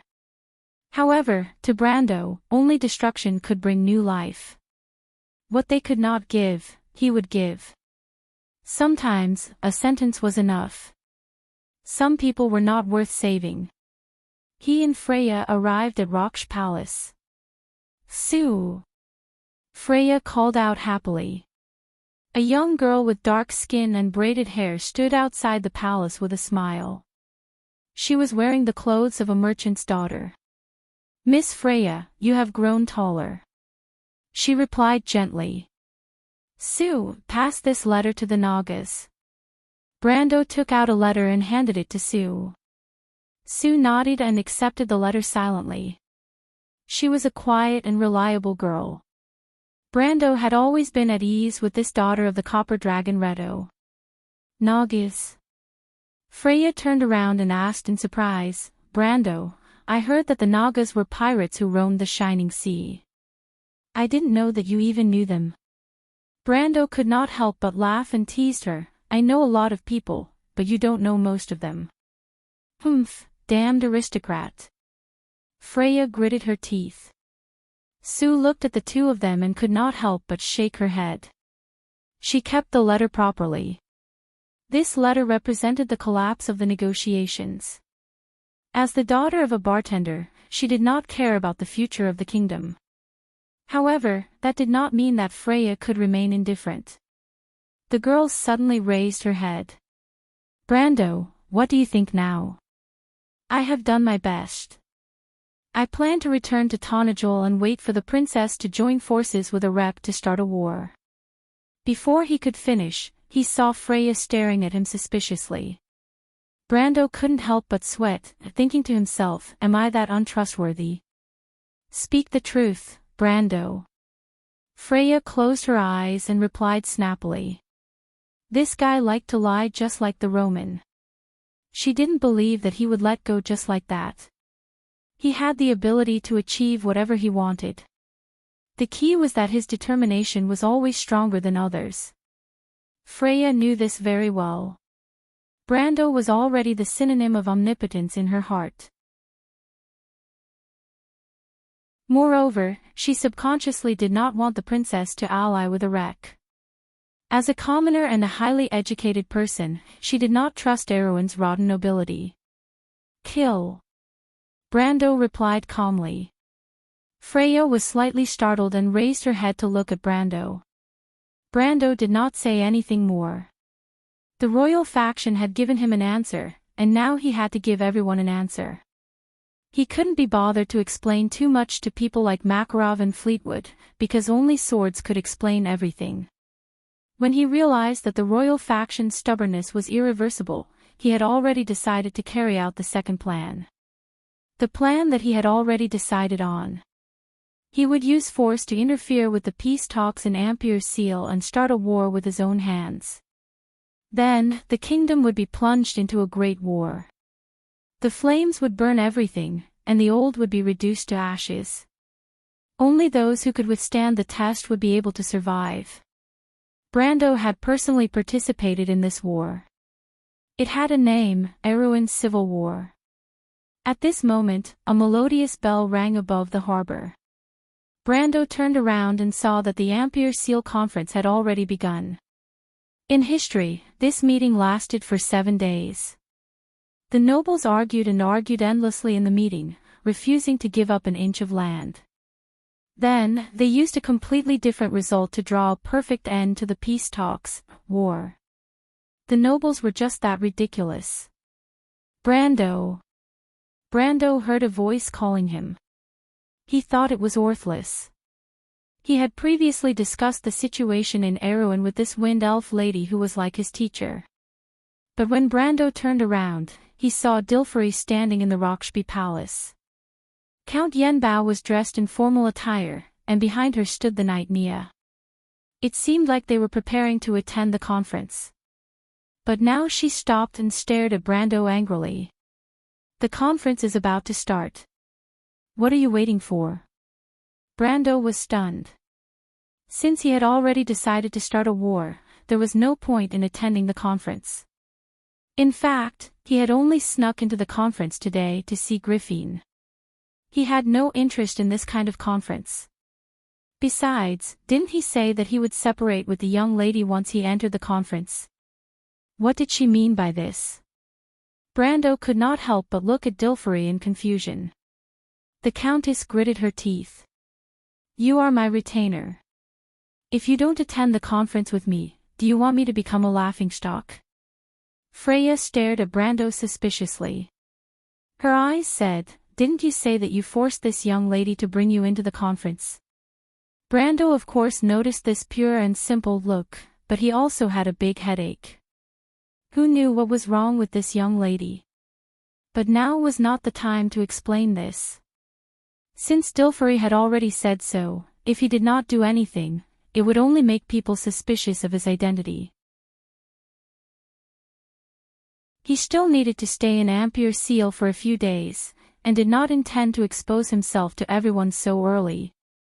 Thinking of this, Brando could not help but shake his head and walk over. He looked at Miss Dilfery in annoyance and asked, "Young lady, what's wrong with you? Aren't you afraid of being associated with a cultist like me?" Dilfery rolled her eyes at him, and a faint blush appeared on her snow-white face. "You gave me so much trouble, and I asked you to attend the conference with me. Are you going to refuse? Seriously speaking, you still owe me a favor. You should have no right to refuse my request, right? You're not having stage fright, are you?" Brando saw Dilfery's shy look and suddenly asked strangely. "So what?" The Countess snorted softly. "You are a sword saint. With you by my side, I will feel more at ease." Brando sighed, and suddenly felt that it might be a good idea to participate in this conference. Enrich and the Holy Cathedral's attitude towards the king's faction had changed subtly. He vaguely had a premonition that something might happen in this conference that was beyond his control. This premonition calmed him down. The Ampere Seal Conference was one of the famous events in Erewhon's history. Because it happened in the early days of the game, only a few players witnessed this noble event. Brando was not one of the witnesses, and he never thought that he would have the opportunity to personally participate in this historical event. The conference was held in such a circular hall, and the huge round table was filled with elites from all over the kingdom. There was no light in the hall, only a ray of natural sunlight hanging down from the vault. In the soft light, dust floated up and down, forming a sharp contrast with the surrounding darkness. For a moment, even the faces of the participants could not be seen clearly. Brando and Dilfery sat together on the south side, while the female knight, Nia, did not sit as a guard. It took him a while to get used to the light, and he could faintly see the faces of the nobles in the dark. Opposite him on the north side was the king's faction and the princess. Brando noticed that Princess Griffine was also paying attention to him, and his heart skipped a beat. On the other side was the cold-looking Grand Duke Enrich and his entourage. This old fox from a military background was very shrewd, and Brando could not see the slightest useful expression on his sharp face. Below Grand Duke Enrich sat Marquis Balta, who looked a little restless and nervous. Looking further down, there was a serious middle-aged man. This guy looked like the kind of person who would rather break than bend. Brando recognized this man. He was Count Janelesu, the commander of the royal fleet, and also the captain of the flagship, Fronta. He should be one of the few people who were loyal to the royal family, and he did not belong to the king's faction. He was not present in the morning, probably because he was delayed by others. Brando remembered this count and continued to look down. Then he saw the bearded Count Vitokin and the ashen-faced Count Greymountain sitting beside him. These two people were also from House Cipher. Brando only glanced at them and then passed by them. Then, he saw a group of knights dressed in green warrior clothes. He was slightly startled and couldn't help but curse in his heart. These knights were none other than the Highland Knights. In fact, what really made Brendel cursed was that when he looked at the knights, the middle-aged man who was obviously the leader of the group turned his head back as well, as if he had noticed Brendel at a glance, and even smiled at him. Brando immediately cursed. His disguise as a Highland Knight could be said to be deceiving everyone, but he could not deceive these locals. Brando's mind suddenly spun rapidly, trying to guess what the guy meant by smiling at him. In fact, the Highland Knight rarely left the Karsuk province, and Duke Karsuk himself did not like to interfere with the kingdom's politics. He did not even plan to participate in this event personally and send a group of knights to be the ambassadors. Why did he send a bunch of Highland Knights? Aren't the ones in charge of diplomacy in Karsuk usually sent by wizards? Brendel cursed. Why did he send a bunch of Highland Knights? Aren't the ones in charge of diplomacy in Karsuk usually sent by wizards? He looked away guiltily, and then saw Duke Viro's diplomatic envoy on the other side. The current Duke Viro's temper was exactly the same as Duke Karsuk's. This fellow had a feud with Count Randner, and because of Brendel, they were fighting fiercely at the borders. He did not care whether the Holy Cathedral of Fire was the ruler of the kingdom in name or not, and even sent a bunch of random people to represent the kingdom. Everyone did not know whether to laugh or cry. Of course, because of the same reason, Count Randner was not present. Therefore, it could be said that because of Brando, two important figures who should have been present in history were absent. This so-called Ampere Seal conference suddenly became a little out of place. Seeing this scene, Brando could not help but feel a little proud. Although he did not know what was going on with the Holy Cathedral of Fire, no matter what, he still changed history, didn't he?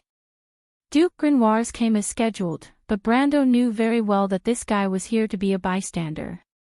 If he did not suddenly remember that he still had a stolen item in his hands and was about to sell it, Brando would have probably forgotten about this guy. Duke Cypher also came in person, followed by Prince Lu Ku. The eldest son of the king did not seem to be present. Brando narrowed his eyes. In theory, since House Cypher was here, House Covardo should have let the current eldest son of the king represent them. But the eldest son of the king did not come, which meant that this position was left to Griffin by default. Brando did not know why House Cypher would make such a mistake. Was it because they did not trust the credibility of the Holy Cathedral after the incident in the morning? Wasn't that assassination planned by you guys? Why are you pretending to be innocent? Brando could not help but think with some disdain. It was at this time that the last three participants finally arrived. The first person Brando recognized was the consul of Ampere Seal, but he did not care much about this person. This person was obviously here to be a peacemaker. He was more concerned about the representative of the Holy Cathedral. He looked up and saw that the first person to walk out was the bishop who presided over the conference. This person was insignificant, but the representative of the Holy Cathedral of Fire who walked out behind the bishop made Brando open his eyes. It was right to come this time. Brando's heart skipped a beat. The representative of the Holy Cathedral of Fire who walked out from the darkness was the current owner of the Anderla Cathedral, the Archbishop of Ampere Seal. But it was not Wood, but a man with deep-set eyes, a hooked nose, and a cold face. Brando recognized this guy at a glance. It was Archbishop Moros, the representative of the radical faction of the Holy Cathedral.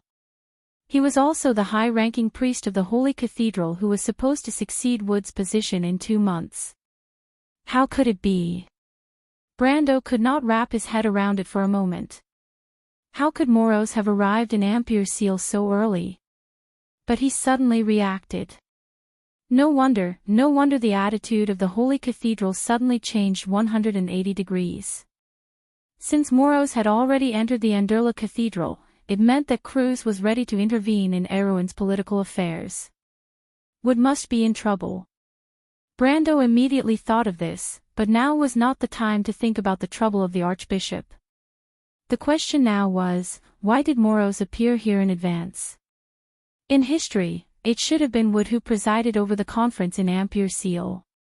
Brando suddenly felt that the history he knew had cracked open a big hole, and something had changed forever. To be continued.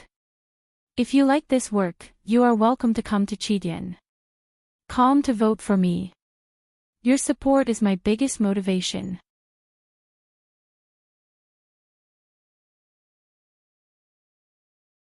Chapter 557. The Archbishop will be leaving Ampere Seal in 3 days. He is currently in his meditation room and is not receiving any guests, Miss Magadol. The guards of the Holy Cathedral were dressed in red robes, their silver breastplates glistening under the sunlight. They held spears in their hands, and although they had a polite smile on their faces, they did not look like they were going to bend the rules. The nun princess sighed softly. She turned around. The dome of the Holy Cathedral was bathed in endless light, but it seemed to reflect the last ray of light of the kingdom. In the hazy light, the sound of bells echoed, announcing the end of an era. In the Roxby Palace, the 6 Grand Dukes and their envoys sat on both sides of a round table and began to divide up the remaining riches of the kingdom. Knives, forks, and fish were all on the plates. The buzz of discussion rose into the air, and the roof of the palace, supported by the black jade pillars, echoed with the sighs of thousands of years. Among the many different opinions, only one voice solemnly announced, since the founding of the Erewhon Kingdom, the late King Eric led the people to overcome all obstacles and built this glorious paradise from the wilderness. The late king made an oath that the fate of the kingdom would be decided by the nobles and the people together. Today, the kingdom is once again facing division. Because we cannot bear to see the innocent lives lost in the flames of war, we gather here, and with our fingers on the sword, we make a new contract for the future of the kingdom. Duke Cypher finished this oath and raised his head. The hall was as silent as the winter snow. His eyes shone with a cold and wild light. My colleagues here, if anyone still agrees with this ancient contract, please raise your hand with me to prove that the blood of the nobles of the Erewhon Kingdom flows in your veins. After he finished speaking, he slowly raised his right hand, as if he was holding a sharp sword in his hand and pointing it to the sky. The giant beast in the shadows bared its sharp teeth. The hall was filled with a collective noise. Except for the 2 Cruz bishops, everyone stood up and raised their right hand. Just like their ancestors did in the wilderness, the ancient nobles crossed their swords and made a sacred oath in front of the Lionheart sword. I vow to lead my people, I will lead them away from strife and slaughter, away from the arrogance and greed of the nobles of the empire. I swear that in order to not repeat this cold-blooded mistake of history, I will make the nobles of this new kingdom follow the spirit of the knight, fair and strict, upright and brave, benevolent and generous. I swear this oath, and I will use all my strength to keep it. Brando was the last to get up. He raised his hand, but looked on coldly from the side. Not only had these people lost the Lionheart sword, they had also lost the swords in their hands. Therefore, they had long forgotten about the sacred oath. The sacred contract lost its effect.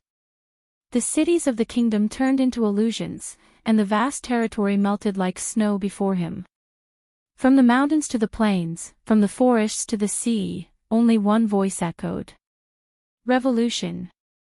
Brando gently closed his eyes, and the Halran Gaia vibrated close to him, as if sensing its master's agitated emotions. The sword was about to break out of the box, but Brando calmed down a little. It was not time yet. Flames were spreading from the ground, and magma was about to swallow everything, but it was not time yet. 260 years ago, my ancestor, the last king of the Cypher dynasty, lost the responsibility of the Lionheart sword and gave the throne to His Majesty Luxon I. He was also the founder of the Corvado dynasty, the founder of Erewhon's resurgence. It is undeniable that this wise king created the prosperity of Erewhon for nearly 100 years. However, 2 centuries later, the kingdom declined again, and history returned to square one. Duke Cypher continued, my niece, Princess Griffine, is the descendant of His Majesty Luxon I. Do you agree? As soon as he finished speaking, there was another round of discussion in the darkness. Everyone knew that under the high-sounding rhetoric, there was an unconcealable desire for power, but it was undeniable that Duke Cypher's words resonated with many people. It was undeniable that the Corvado royal family had an undeniable responsibility for Erewhon's decline. Everyone looked at the eldest princess of the kingdom. Princess Griffine raised her head without changing her expression. I don't agree with your words, Your Grace. There was an uproar. Brando looked at the princess. He knew that she had a noble wish in her heart, but she had no choice but to submit herself to the mud. He wanted to see what she would say, and how she would support Erewhon's fragile faith in the darkness. Compared to the 10 years after Erewhon's death, this was undoubtedly the darkest moment before dawn. Arek was still expressionless, and he did not say a word. Almost everyone was on Duke Cypher's side, and the princess was like a lone boat in a storm. The royal faction, which seemed to be in harmony with her, could not even make a weak sound. So, House Corvado intends to abandon everyone and stick to their own course. Duke Cypher's expression was cold, and his voice was as sharp as thunder. The Corvado royal family will fulfill their responsibilities as royalty, but if someone wants to break the promise of the ancestors, I will not take a step back, Griffin replied fearlessly. What did you say? According to the agreement, my brother is the rightful heir of the kingdom. No matter how eloquent you are, my uncle, you cannot change this fact. As for my brother, the Corvado royal family will not allow someone who killed his own father to ascend the throne, let alone my stepmother. As long as I am alive, I will not allow her to break the sacred agreement with those despicable people and frame Erwin. The moment the princess said this, the hall became so quiet that even a pin drop could be heard. Even though everyone knew that there was something fishy about Oberth VII's death, they didn't think that the princess would be so unyielding as to reveal such a shameful matter in front of everyone. Duke Cypher sucked in a breath of cold air, and his face turned pale. Nonsense! Duke Cypher shouted angrily, Your Highness, please maintain your dignity. Maintain my dignity. Griffin seemed to be enraged. She gritted her teeth and clenched her fists. Your Grace, you want me to maintain my dignity. Then let me ask you, who was with my father when he was dying? Then let me ask you, when my father secretly sent me a secret letter asking me to save him, where were you when I was stopped outside the palace? As a daughter, you could only watch as your father died at the hands of despicable people. Your Grace, do you still want me to maintain my dignity? Her voice was close to sobbing as she spoke. Everyone saw the strong princess actually shed tears. Her whole body trembled, her fists clenched, but she still proudly stuck out her chest, proudly facing all her enemies. At this moment, she was no longer Erwin's princess, but a daughter who was filled with grief and indignation for her father. However, the pride of the royal family overlapped on her, giving everyone the illusion that King Oberth VII was right in front of them, denouncing the crimes of the queen. Everyone looked at each other. Most of the nobles looked at Duke Cypher and the archbishops of the Holy Cathedral. Duke Cypher's face was pale, as if he had been stabbed by Griffin's gaze. He took a step back and couldn't help but exchange a look with Archbishop Moros not far away. Only then did he calm down. Your Highness, I think you might be too agitated. The late king's health has always been poor. There might be some misunderstanding here.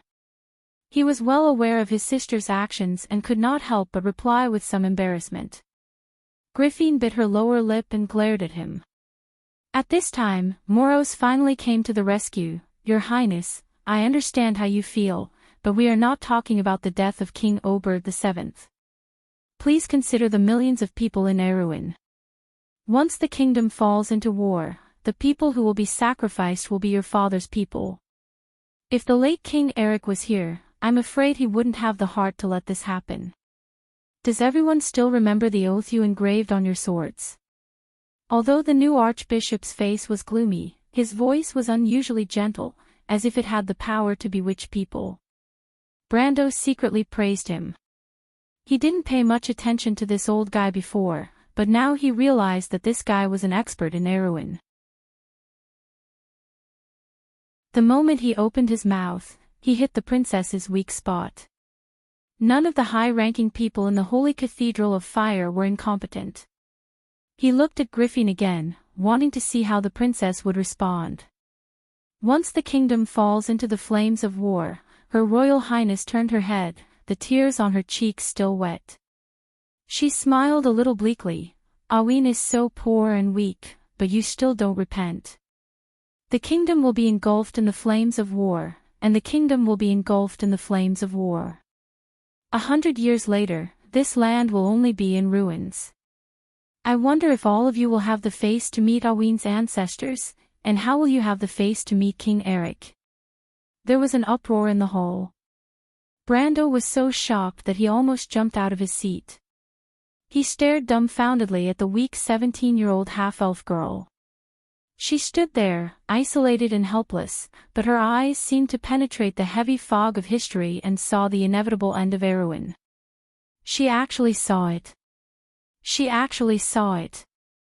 Brando had always thought that the princess had chosen the wrong path and would eventually follow the kingdom into the abyss. But he didn't expect that the princess had already seen her destiny. She had already seen the darkness and thorns, flowing with blood, burning with hellish flames that could not be changed. What was the power that controlled her, that she was just supporting a hope? Or was it the responsibility of the royal family? Brando looked at the 17-year-old half-elf girl, and for a moment, he couldn't breathe. "Your Highness, you are being an alarmist." Moros replied faintly, "The Holy Cathedral of Fire will never allow the kingdom it protects to be destroyed." Griffin looked at him calmly. "Lord Archbishop, please speak. It is time for Erwin to choose a new ruler. The nobles of the kingdom are all here, and according to the ancient agreement, let them once again decide the fate of the kingdom." Moros replied, "Presumably, this will also be the voice of this ancient kingdom. We will let it once again echo in this sacred hall and sign the sacred contract. Glory and justice, it will all be here." Duke Cypher's face was full of pride. Duke Erec's eyelids drooped, and his face was expressionless. Most of the other nobles agreed, except for Duke Viro's group of envoys. Count Janalesu, the admiral of the navy, looked at the princess alone and also expressed her opinion. For a time, the situation in the huge side palace was completely one-sided. The royal faction looked at Duke Erec, but did not receive any response from him. Brando saw this scene and could not help but be slightly surprised. This was very different from history. The royal faction was in an absolute disadvantage in the meeting. He stared coldly at Erec, and his hand that was placed on the hilt of Halran Gaia loosened a little. The development of the situation was beyond his expectations, and he once again suppressed his murderous intent. Fortunately, he looked at it again. "Your Highness, I will not allow it." Griffin seemed to have expected this situation, and answered coldly and decisively. "Your Highness, I suggest that you do not be stubborn." Bishop Moros's face changed. He did not expect that the princess would not even give him face. Even the royal family needs the nobles to rule the kingdom. If you are stubborn, you will only cause the Covardo family to be isolated. I think you do not want the nobles of the kingdom to kill each other, right? This was a blatant threat. However, there was no trace of fear on the princess's face. She replied calmly, "There is no king above the throne. When the time comes for the nobles to bleed, Erwin will choose a new king, but there is one condition that must be fulfilled. I think, have you all forgotten the ancient oath? The Lionheart sword." Everyone's face changed. Only then did they remember that if Duke Erwin wanted to choose a new king, he would first have to abide by the oath of the late king, King Eric. If one day, the nobles of Erwin forget their duty, then this sword will return to where it came from, and will no longer protect the kingdom. The Lionheart sword had been lost for more than 260 years, and no one knew where it was. This sword happened to be lost by the Cypher dynasty, and it was also the reason why the last king of the Cypher dynasty passed the throne to the Covardo family. As long as the sword did not return, it meant that the Cypher family did not have the right to reclaim the throne. Everyone was stunned for a moment. The oath of the late King Eric was a heavy shackle that locked the hearts of the nobles of Erwin. It was the foundation of the Erwin kingdom, and no one dared to deny it because it was tantamount to denying the existence of the nobles. When the princess said this, the hall suddenly became so quiet that even a pin drop could be heard. Then, everyone suddenly remembered something. Everyone present turned around and looked in the direction of Brando. To be exact, it was Countess Yenbao, Dilfari. Brando was slightly stunned and turned around. He found that the Countess' face did not have the slightest bit of shock. She seemed to have expected this scene. Her expression was calm, but her snow-white face was a little absent-minded. She looked at Griffin not far away, and there was a complicated look of struggle in her eyes. Dilferi. Mr. Brendel, do you think that Mother Marcia always cares for those who are pure and righteous? The Countess sighed softly and suddenly asked in an almost undetectable tone. Brando was slightly stunned, but Countess Yenbao, Dilferi, had already stood up in front of everyone's eyes. She wore the glorious emblem of her family on her chest, the emblem of a broken sword. Brando looked at the emblem and suddenly remembered something. A rumor about the kingdom's most mysterious family. His expression changed, but the Countess had already said to Princess Griffine in the distance, "The House of Swords greets the King of Erewhon." "Your Highness, 3 months ago, the Lionheart Sword's throne was broken, and it is time for the kingdom to choose a new king." When Dilferi answered this, her body could not help but tremble. She was Griffine's best friend, but she knew that when she said this, she was hurting her. "I'm sorry, Griffine. I don't know why this happened either. When the throne was broken, the House of Swords lost its meaning of existence." "Your Highness." The Countess could not help but cry after she finished speaking. "It's all right, Dilferi. The kingdom will bring glory to you once again. The Lionheart Sword will never let down anyone who is loyal to the kingdom and its people." Griffine smiled. She raised her head and saw Duke Cypher, who had a victorious look on his face, and Moros, who had a gloomy face. "Your Highness, the truth is in front of you," Duke Cypher said proudly. Duke Cypher said proudly, "The throne of the sacred sword has been shattered. It is meaningless for the royal family of Covardo to remain on the throne. It is time for the kingdom to choose a new king. According to the sacred agreement, now is the time to return the choice to the nobles of Erewhon." Moros nodded. "Is that so? Then who do you think will be the new king of Erewhon?" Princess Griffine suddenly asked. Of course, Duke Cypher immediately opened his mouth. He knew that the nobles present had long been suppressed by the Holy Cathedral. Even Duke Erek was no exception. The Holy Cathedral supported House Cypher to regain control of Erewhon. Now, it seemed that even the will of the heavens was on his side. The shattering of the sacred sword proved all of this. He was full of himself and was only waiting to say the name that could not be changed. But at this moment, Duke Cypher opened his mouth as if he had seen a ghost. He realized that he could not continue speaking. This was because he saw a girl. Or rather, a female trainee knight. The female knight was standing next to the princess. Duke Cypher felt that she looked familiar. Right, the girl's face vaguely resembled the famous Scepter of Fire, Everton. Could she be his descendant? But this was not the key. The key was the sword in the female knight's hand. The sword was 4 feet long, and the guard was like a pair of spread wings. A golden lion was biting the edge of the sword, and the blade was as cold as a pool of silver. The blade swayed slightly as it was raised high. The light on the sword was like the first ray of sunlight when the snow melted in winter. It flowed into the eyes of everyone present. The sacred Lionheart sword. This is impossible. Someone in the crowd could not help but scream. If one day, the nobles of Erewhon forget their duty, then this sword will return to where it came from. It will no longer protect this country. But as long as there are people who are loyal to the oath on the sword, it will still protect everything that belongs to this glorious land. The House of Covardo has never forgotten the oath of the late king. I wonder what the rest of you think. Princess Griffine looked at the sword and was a little intoxicated. But she turned around and asked in a cold voice. No, Duke Cypher was a little incoherent because of this dramatic scene.